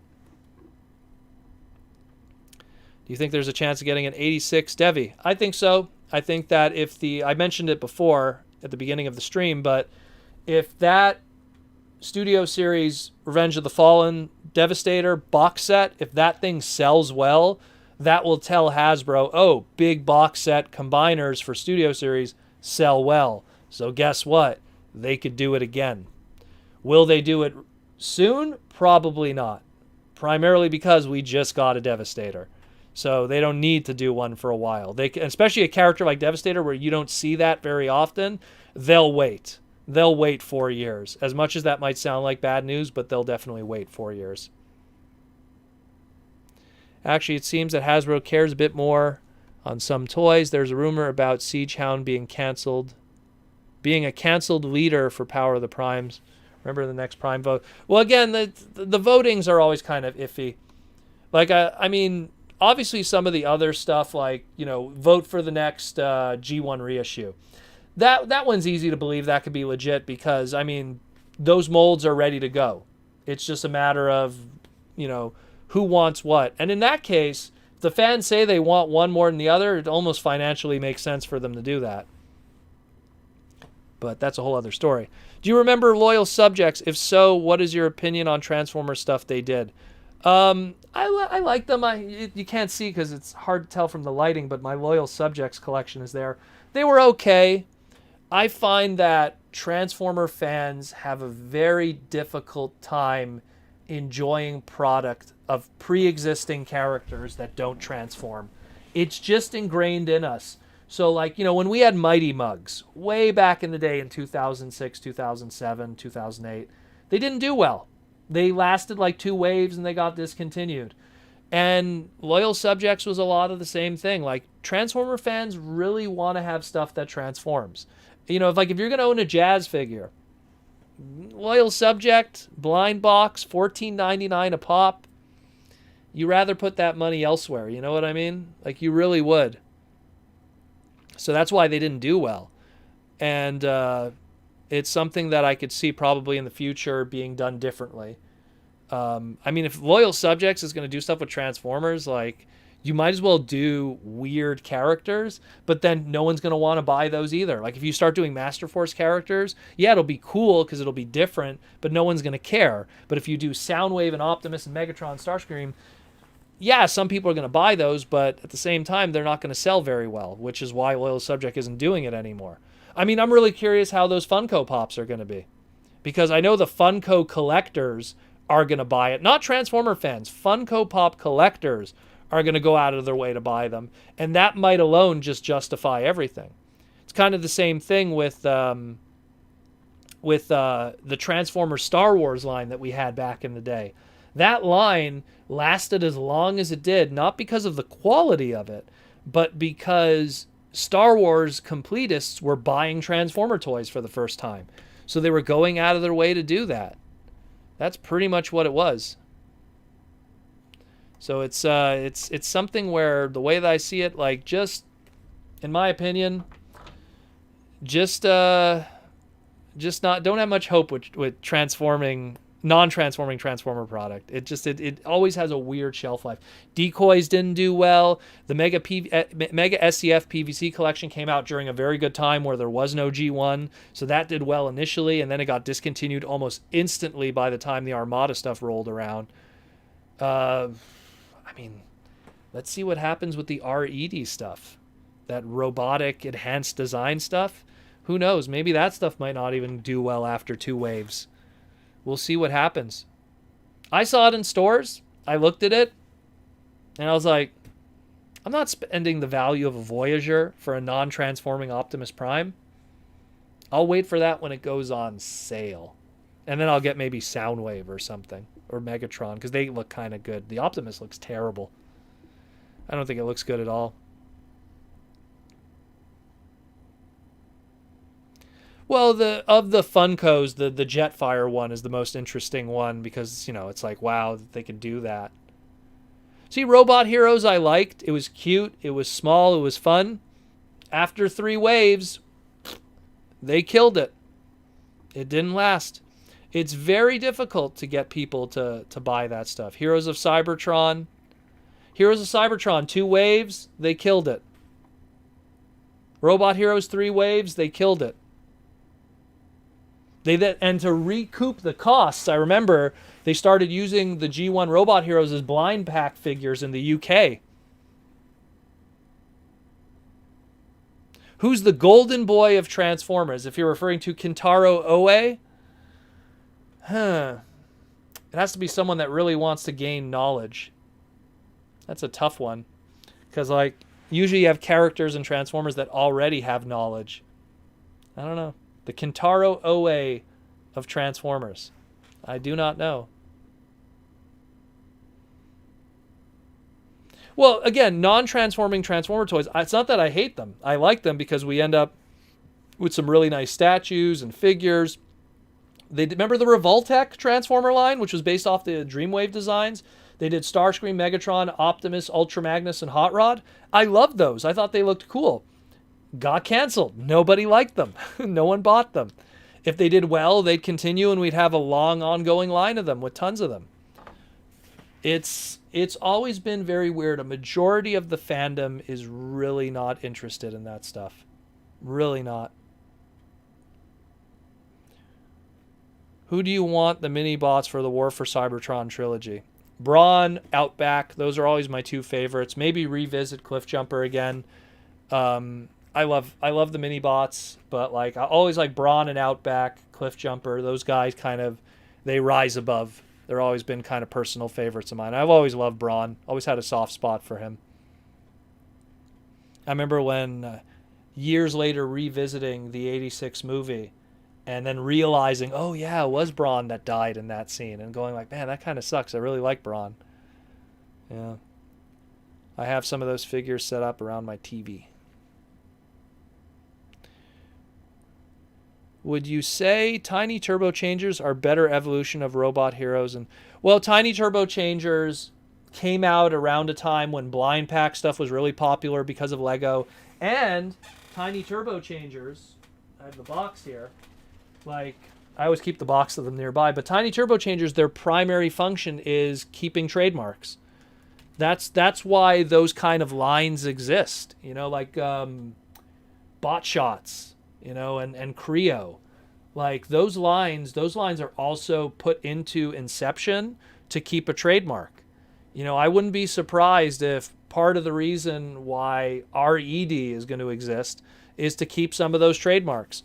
You know, we're gonna get like obviously like the popular hits like, you know, RC and Optimus and Bumblebee and stuff like that. But then they're probably gonna throw us a weird one just to keep a trademark. We'll get like a DevCon. We'll get like a, I don't know, who hasn't been done in a while, like a Hot Shot. You know, we'll probably get an Armada Hot Shot or something.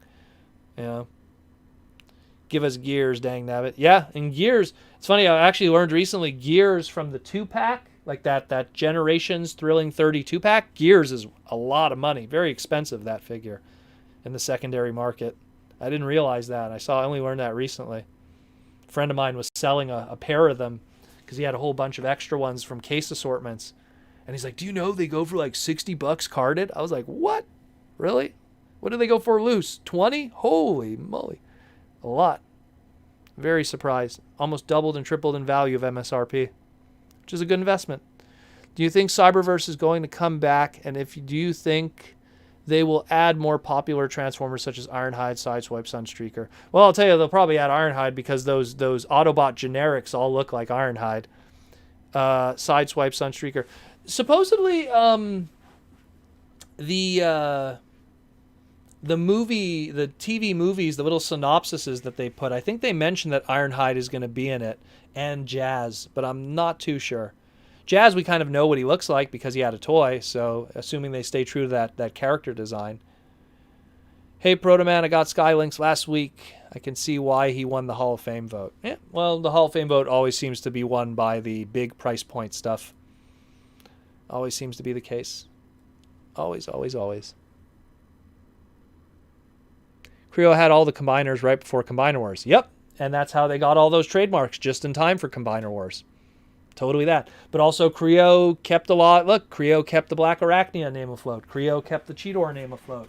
Creo kept, like, it's literally almost every Transformer between, like, 1984 and the weird stuff, like, in the later years.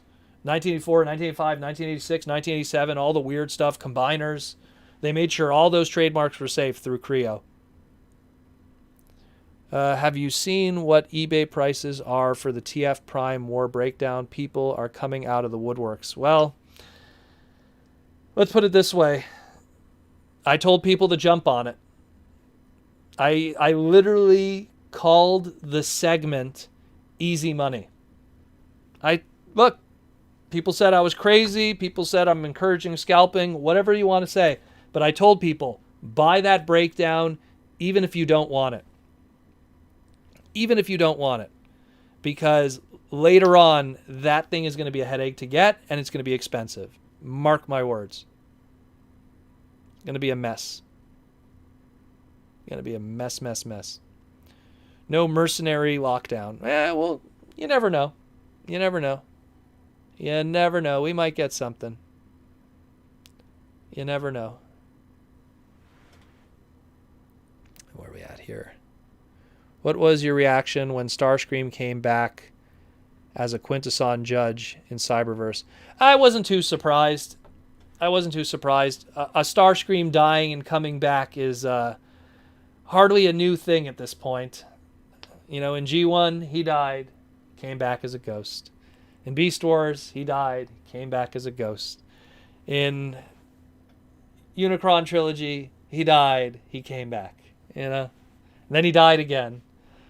You know, in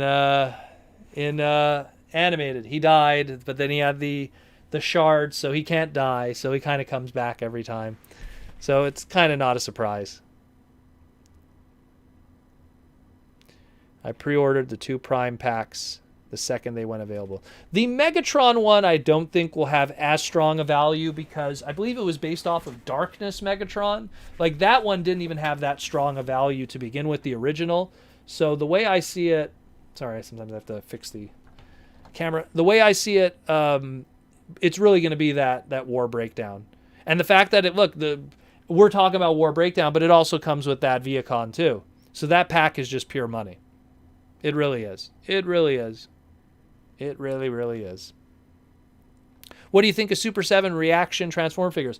I love what Super 7 does. I own a lot of their non-Transformer reaction stuff. I dig that, late 80s, early 90s kind of articulation gimmick. For Transformers, it kind of works a little bit. It reminds me of the Transformer Juniors line that came out many years ago in Japan. I have to get up and bring something to show you guys. Hold on. I want to show you what I'm talking about because they're very interesting. You're going to see me all the way over here because I got to go get them from here. If I could reach them. The Optimus. And the Galvatron. And last but not least, the Rodimus. See me over here. Gotta go around. But yeah, like Super 7, like, I mean, they're kind of doing something like these were back in the day. These were called the Transformer Juniors. They did little like PVC figures and stuff like that. They were usually packaged in like 3 packs or like in decoy packs and stuff like that. And they were pretty simple. And in the back, they weren't painted at all. But these were done by Takara way back in the 90s. See, this is Junior Rodimus. Same thing, you know, nice in the front and the back, you know, not really painted. And then the Galvatron is kind of rough looking, his face there. But, you know, they're pretty cool. They also did an Ultra Magnus, which I don't have, and the rarest one of the bunch is they did a Sunstreaker, which the mold was completely yellow. They didn't paint it. But they're pretty cool. They're pretty cool. What do you think of Jazz being a girl in Cyberverse? Was that ever confirmed? I don't remember Jazz being a girl in Cyberverse. Be a sister? That'd be interesting. I wonder who would voice him. Maybe they could get Cree Summers or something. But never heard that. He was just referred to off screen by Wild Wheel. He was just kind of like, yeah, that's funny, Jazz. Like, that's the only thing. And there is a Cyberverse Jazz toy, and it doesn't look feminine, so I don't know. That's the first I hear of that. Would you rather have Ultra Mammoth over Earth Mode Ultra Magnus? I would go with Ultra Mammoth because that's a really good mold. Like that like, see, there's Bloody Tusks back there, the black convoy. That mold is amazing. Big Convoy's mold is easily one of the best Beast Wars molds ever made. The female Jazz is a myth. Okay, that's what I thought. I never heard that. The Jazz toy is a woman. Okay, everyone contradicting information here. This is the first I hear of this. I've never heard anything that confirms that it's a female character. Didn't have any lines in the show. Doesn't have any fiction outside of that. It has one toy that has no bio. So where are you getting this info from? Unless there's something new that came out recently. Do you think we'll be getting Beast Wars second stuff anytime soon in the near future? Would be cool. Would be cool to get like a Lio Convoy or something, or like Snarl, aka Tasmanian Kid. Niagara Base. Oh, wouldn't it be cool to get Niagara Base? That'd be nuts. Niagara Base is a reissue. I know no one would care except me, and I already own one. But man, Niagara Base is a reissue. Big Convoy. Big Convoy, one of the best Transformer names ever. No, Big Black Convoy is the best Transformer name ever.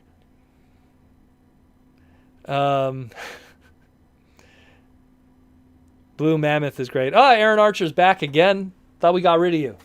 Aaron.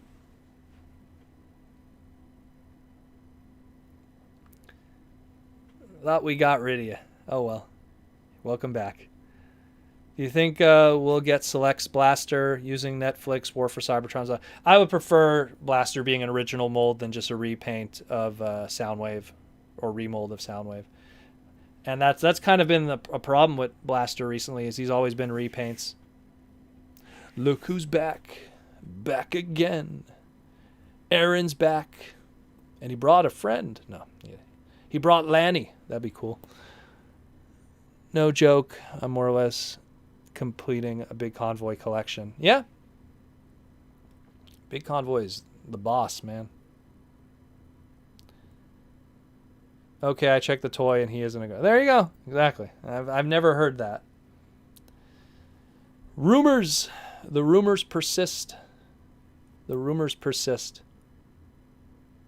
Welcome back, Aaron. Thank you for Armada Red Alert. AKA Ratchet. And yes, that's the real Aaron Archer. That is the real Aaron Archer. It's not a fake. I could confirm that.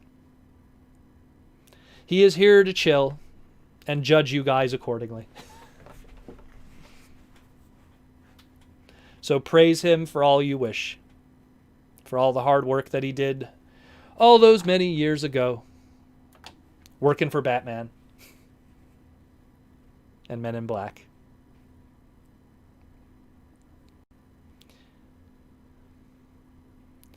Yes, it is the same Aaron Archer as the Angry Archer. Oh, that figure's in the other room. Damn it. I was about to reach for it. I was like, oh, no, wait, that's in the other room.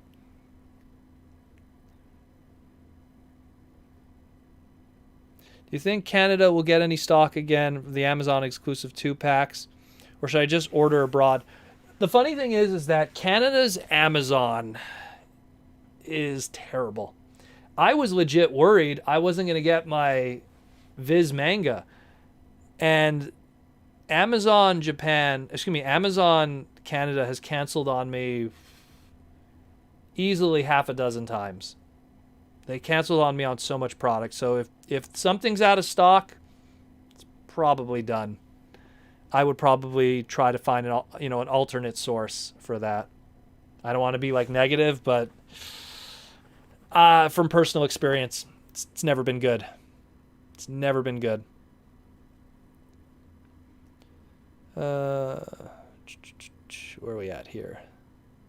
So how about a collection toy having Earthrise Thrust pre-ordered at collections?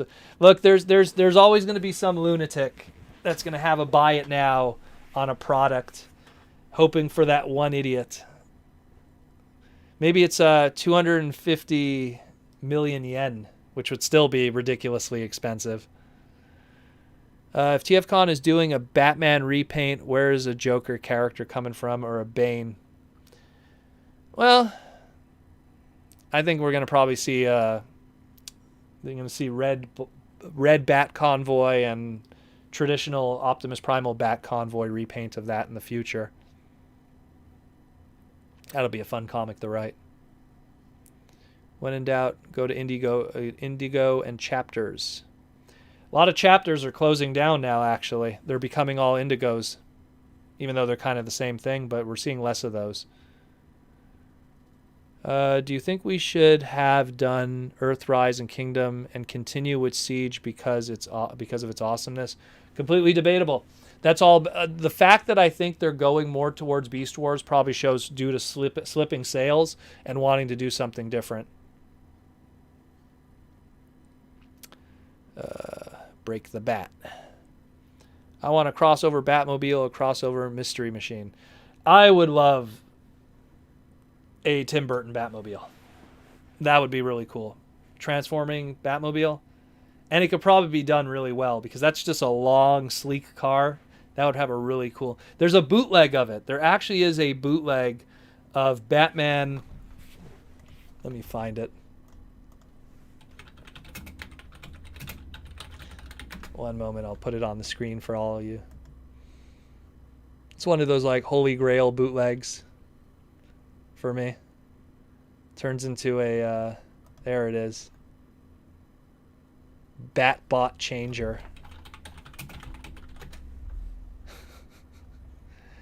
That terrible thing. Is there a way to screen share? I'm going to have to learn how to do all of this all over again. But you have the Batbot changer. Oh, it was on eBay. What did it sell for? It doesn't say. Oh man, I would have killed for that. Oh well. Darn.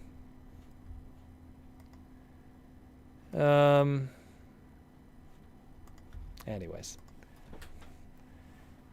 How many biplane transformers do we even have? Ooh, that's a good question.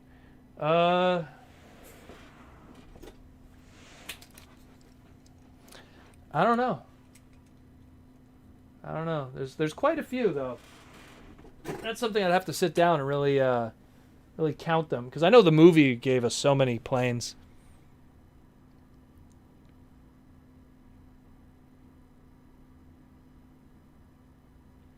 To your earlier point, there have been so many Bayverse products. They need to radically visual shift to make a new splash in the market. With something like, of course, like something like Beast Wars. It's no joke. Like I every day of my life, I look at it. It's no joke. It's got to be 18 feet of Bay toys. Like it's nuts. There's got to be. Here, maybe I could swap the camera around. There we go. Oh man, that is so blurry. Oh, there we go. Like no joke. It starts all the way there at the top, and then it just never ends. Like, come on. Hold on. Let me get up here. Look at this shot. Look at that. Look at that. Look how many Bay toys there are. Come on. Look how many Bumblebees. That's the first movie. And then all the Legends. And then all the repaints. How many Jazzes are there? 1, 2, 3, 4, 5, 6, 7, 8. Optimuses. And then, not to mention all the RPMs. And then you get to the second movie. Look how many Bumblebees there are. You know, so... I mean, the way that I look at it, it's... There's so much movie product that for studio series to go like, you know, oh, we're gonna do the 86 movie. It's like, good. Let's take a rest. Let's take a rest. We have enough. Who is your favorite Beast Wars character from the TV show? Oof, that's a tough one. Three-way tie between Dinobot, Beast Wars, Megatron, and Cheetor. All of them evolve in different ways and do very well. But I mean, every character in that show is awesome in some way or shape or form. Rhinox is cool. Black Arachnia is cool. You know, obviously there's characters that are kind of boring. You know, like I don't hate Air Razor, but I mean, like, she had less screen time and she wasn't as interesting. Same thing like Scorponok. You know, Scorponok has his moments, but again, not as much screen time, so less interesting. Pterosaur, you know, Starscream character. But yeah. Bayverse is my guilty pleasure. Well, if it makes you happy, man. If it makes you happy. I won't deny someone of a guilty pleasure. Oh man, I really need a new Skids figure because let me tell you, Skids gets little to no love ever. And he deserves a new proper figure. Yeah, she's underdeveloped. That's probably the best way to put it for Air Razor. Like, I love her manga design. You know, like Transmetal Air Razor, really dug that. She actually was more developed as a Transmetal character in the Japanese manga than she was in the TV series. Like, she had more layers of interest in the manga version than she did in the TV show. Where she was like, you know, trying to find, you know, Tigatron's soul because he died and like all kinds of stuff like that. You know, like there was a whole different story with the manga version of Beast Wars. So, which again would be cool if they redid those. Made them in English. They should have made an Earthrise Lockdown. Well, we'll see what happens. I think that trademark's got to bubble up at some point.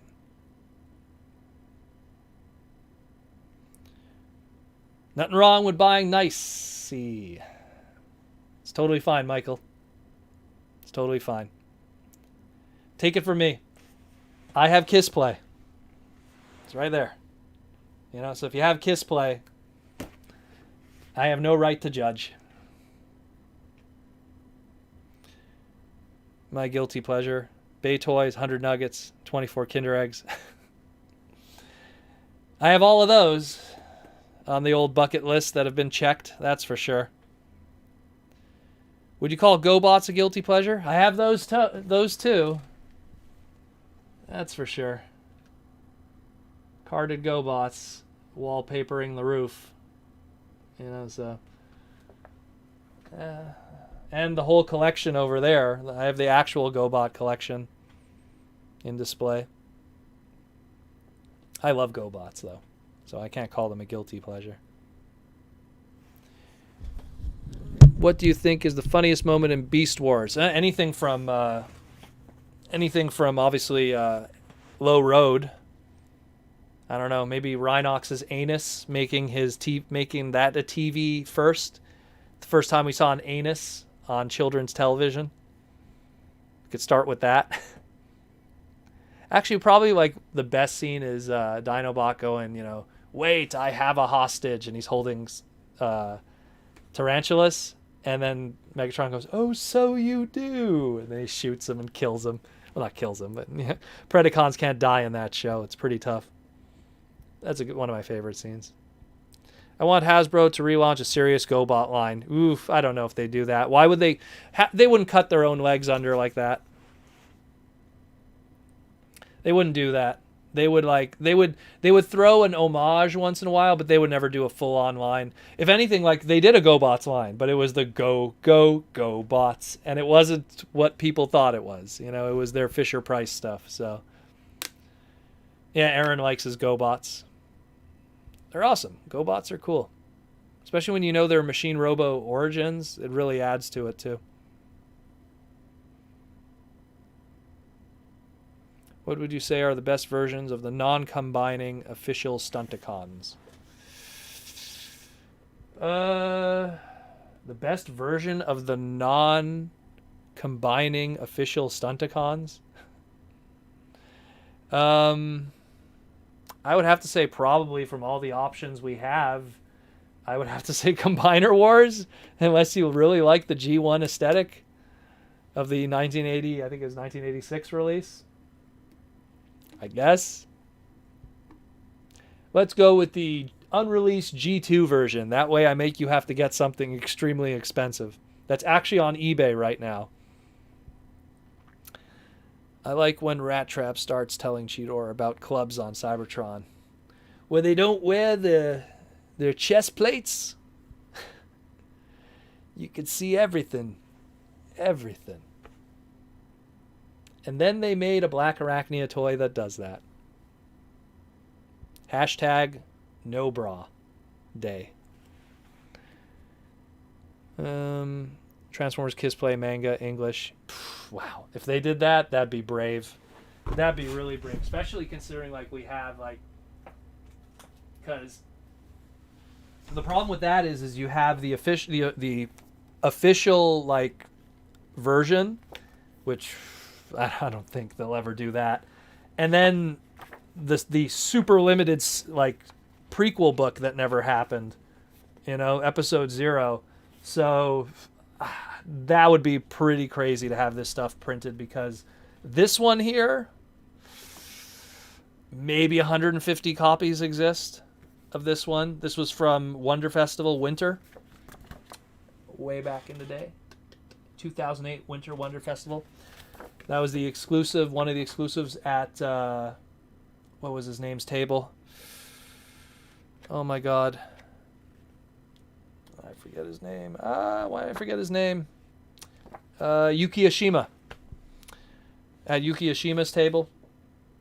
So, it'd be cool to have that reprinted. See all the crazy stuff going on there. The whole origin story of the EDC. Pretty crazy stuff. Where is it? It's actually pretty risque, some of it. I can't even show it on screen. Yeah. I'm gonna put my finger over this part. But yeah. Oh wait, Jesus. I didn't even look at the other page. Yeah, this is pretty risky stuff. Needless to say. So those two books, I don't know if Viz will want to reprint those. Jeez, I didn't even realize. I wonder if this video will get taken down. Maybe. They probably won't see it. Jeez. Kissplay. Out of your minds. Kissplay was pretty much an evolution of a other line that Takara did.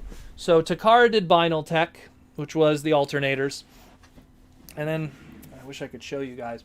It's kind of hard to see because the glare is right on the alternator display and the Vinyl Tech display. But they did a subline called Asterix, which they included these little figurine pilots of Aichan, which was a police officer, Junko, which was a race queen, and Lumia, which was a reporter. And they were based off of, obviously, the Generation 1 characters, but different versions of them. And that was kind of like the germination of that, because the fourth release was going to be Marissa Fairborn. And then somehow it just evolved into, why don't we just do a whole line of these, because those actually sold very well in Japan. And through marketing going, like, it's kind of weird. Transformer fans also buy girly anime figures. Why don't we combine the two together? And Kissplay made money. Had radio dramas, had all kinds of stuff. Protoman gets himself banned. I don't think I'll get banned. The video will probably get flagged. That's about it. It's hilarious. I was like, oh, I'm just gonna cover the semi nudity, and that didn't work out very well. But either way, Kissplay is only alternators plus lollies. Yeah, everyone's like 20 in it. They look like children. And Atari, I think, is the youngest member, and I think she's 18. If I remember correctly.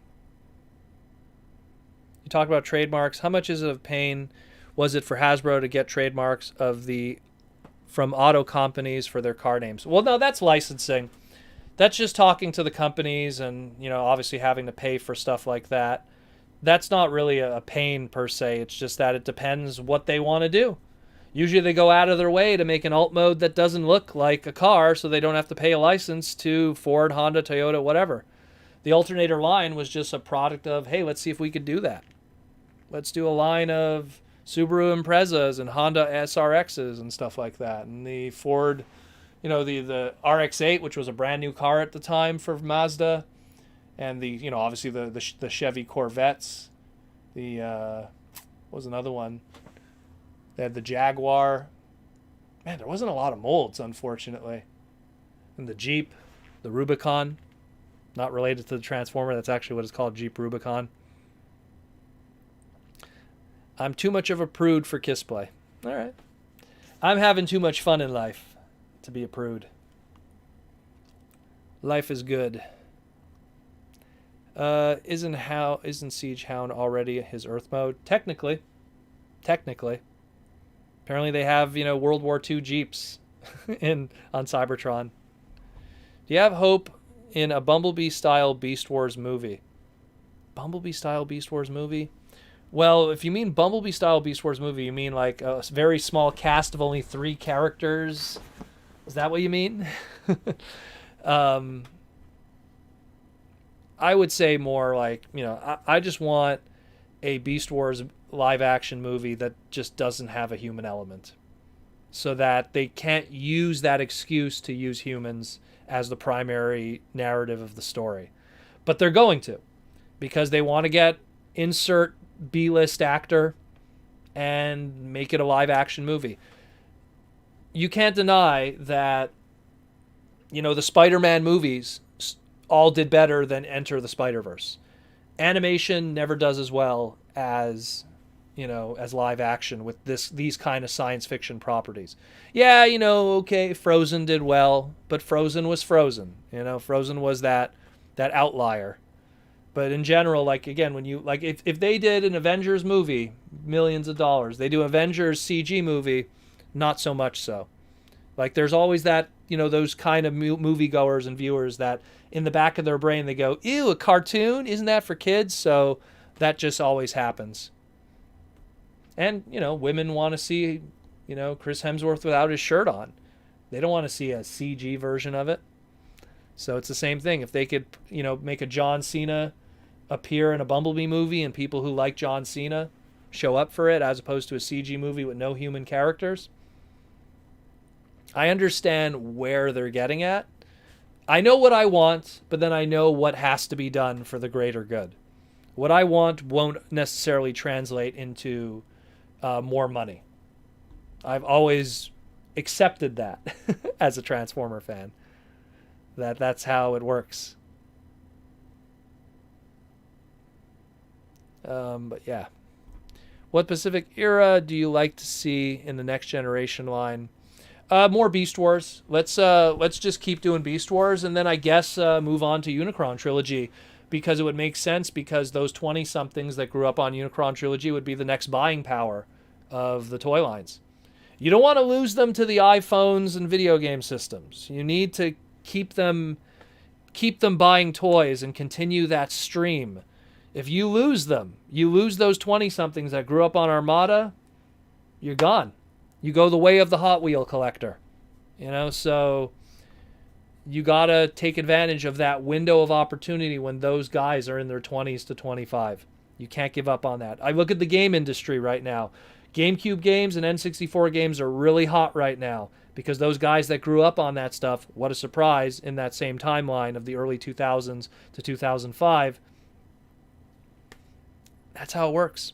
Target those markets. Hope you're listening, Hasbro. Don't F up.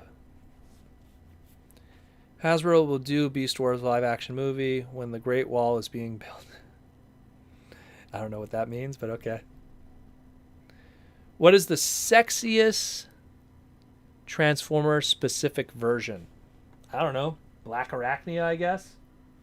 I don't know. RC has curves too.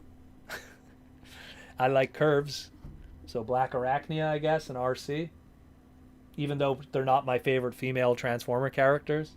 Because I lean more towards like Minerva or, you know, maybe one of the Megatronia characters are pretty cool, but...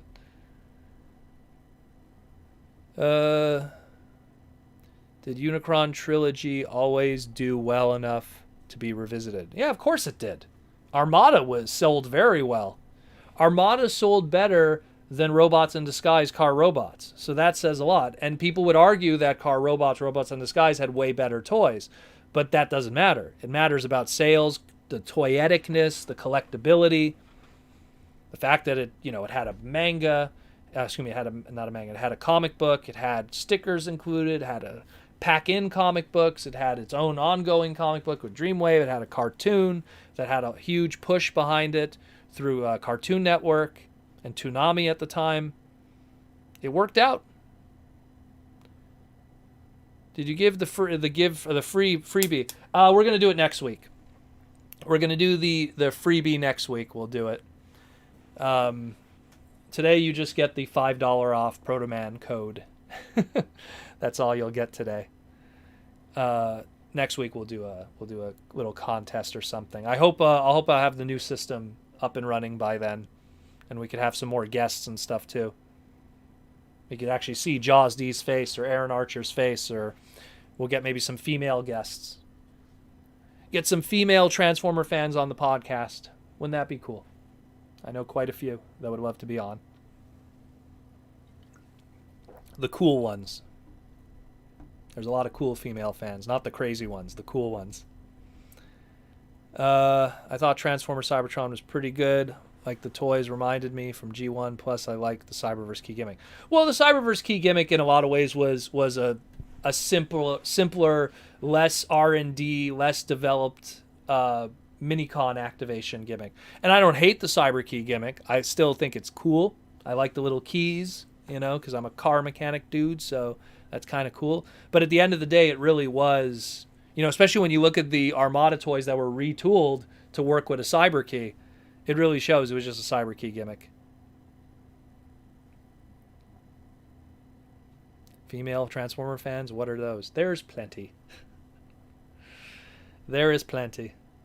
If you ever go to TFcon, I would have to say the percentage now, probably about a good 20 to 30% is female fans now at TFcon. I'd have to say.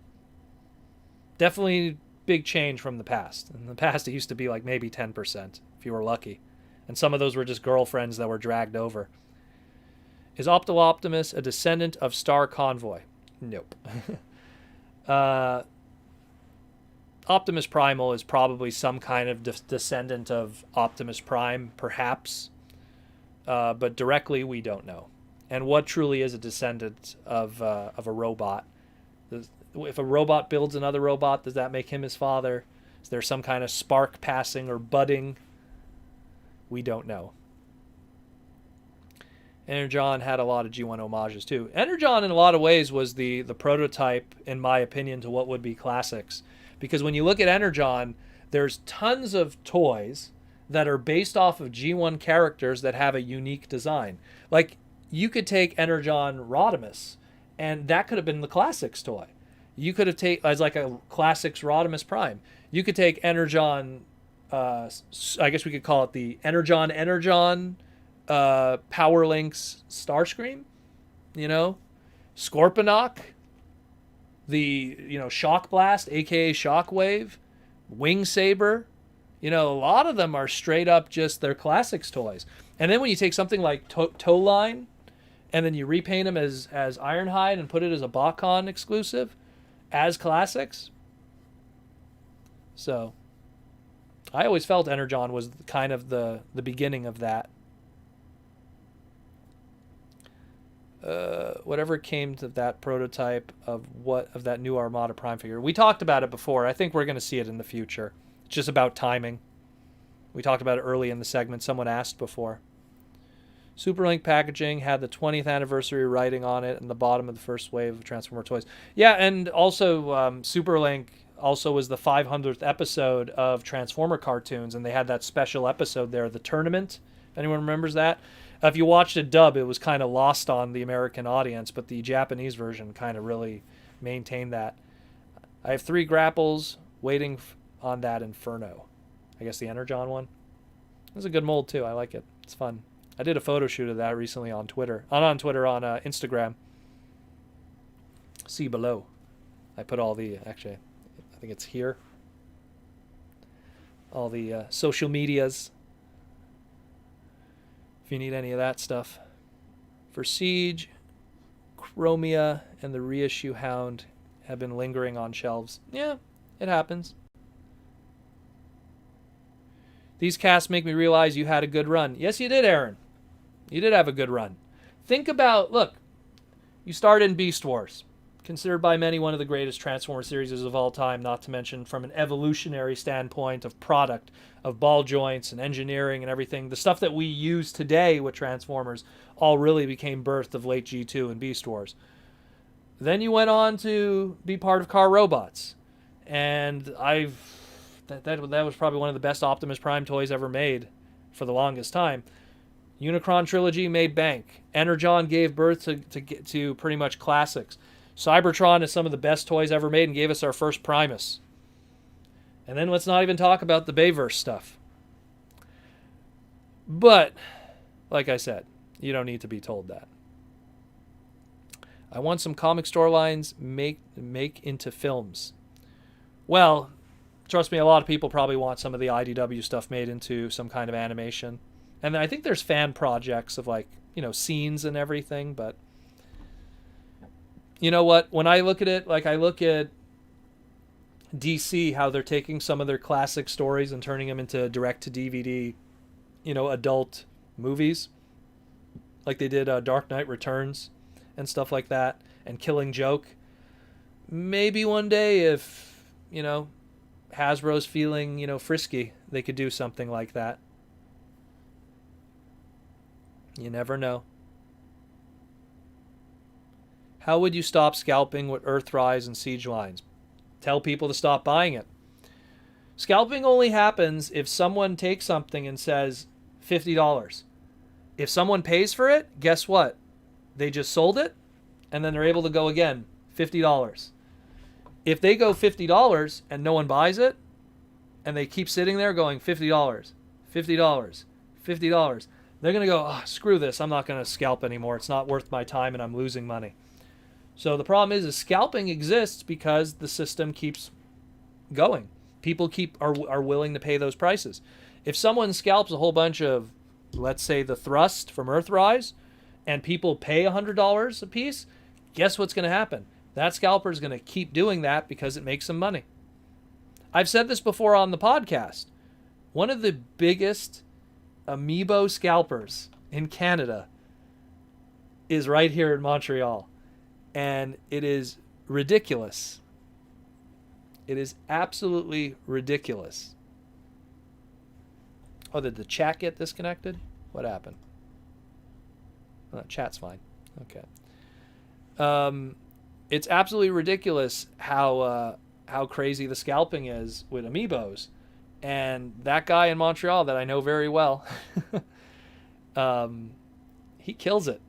He makes bank. Mad bank because of people.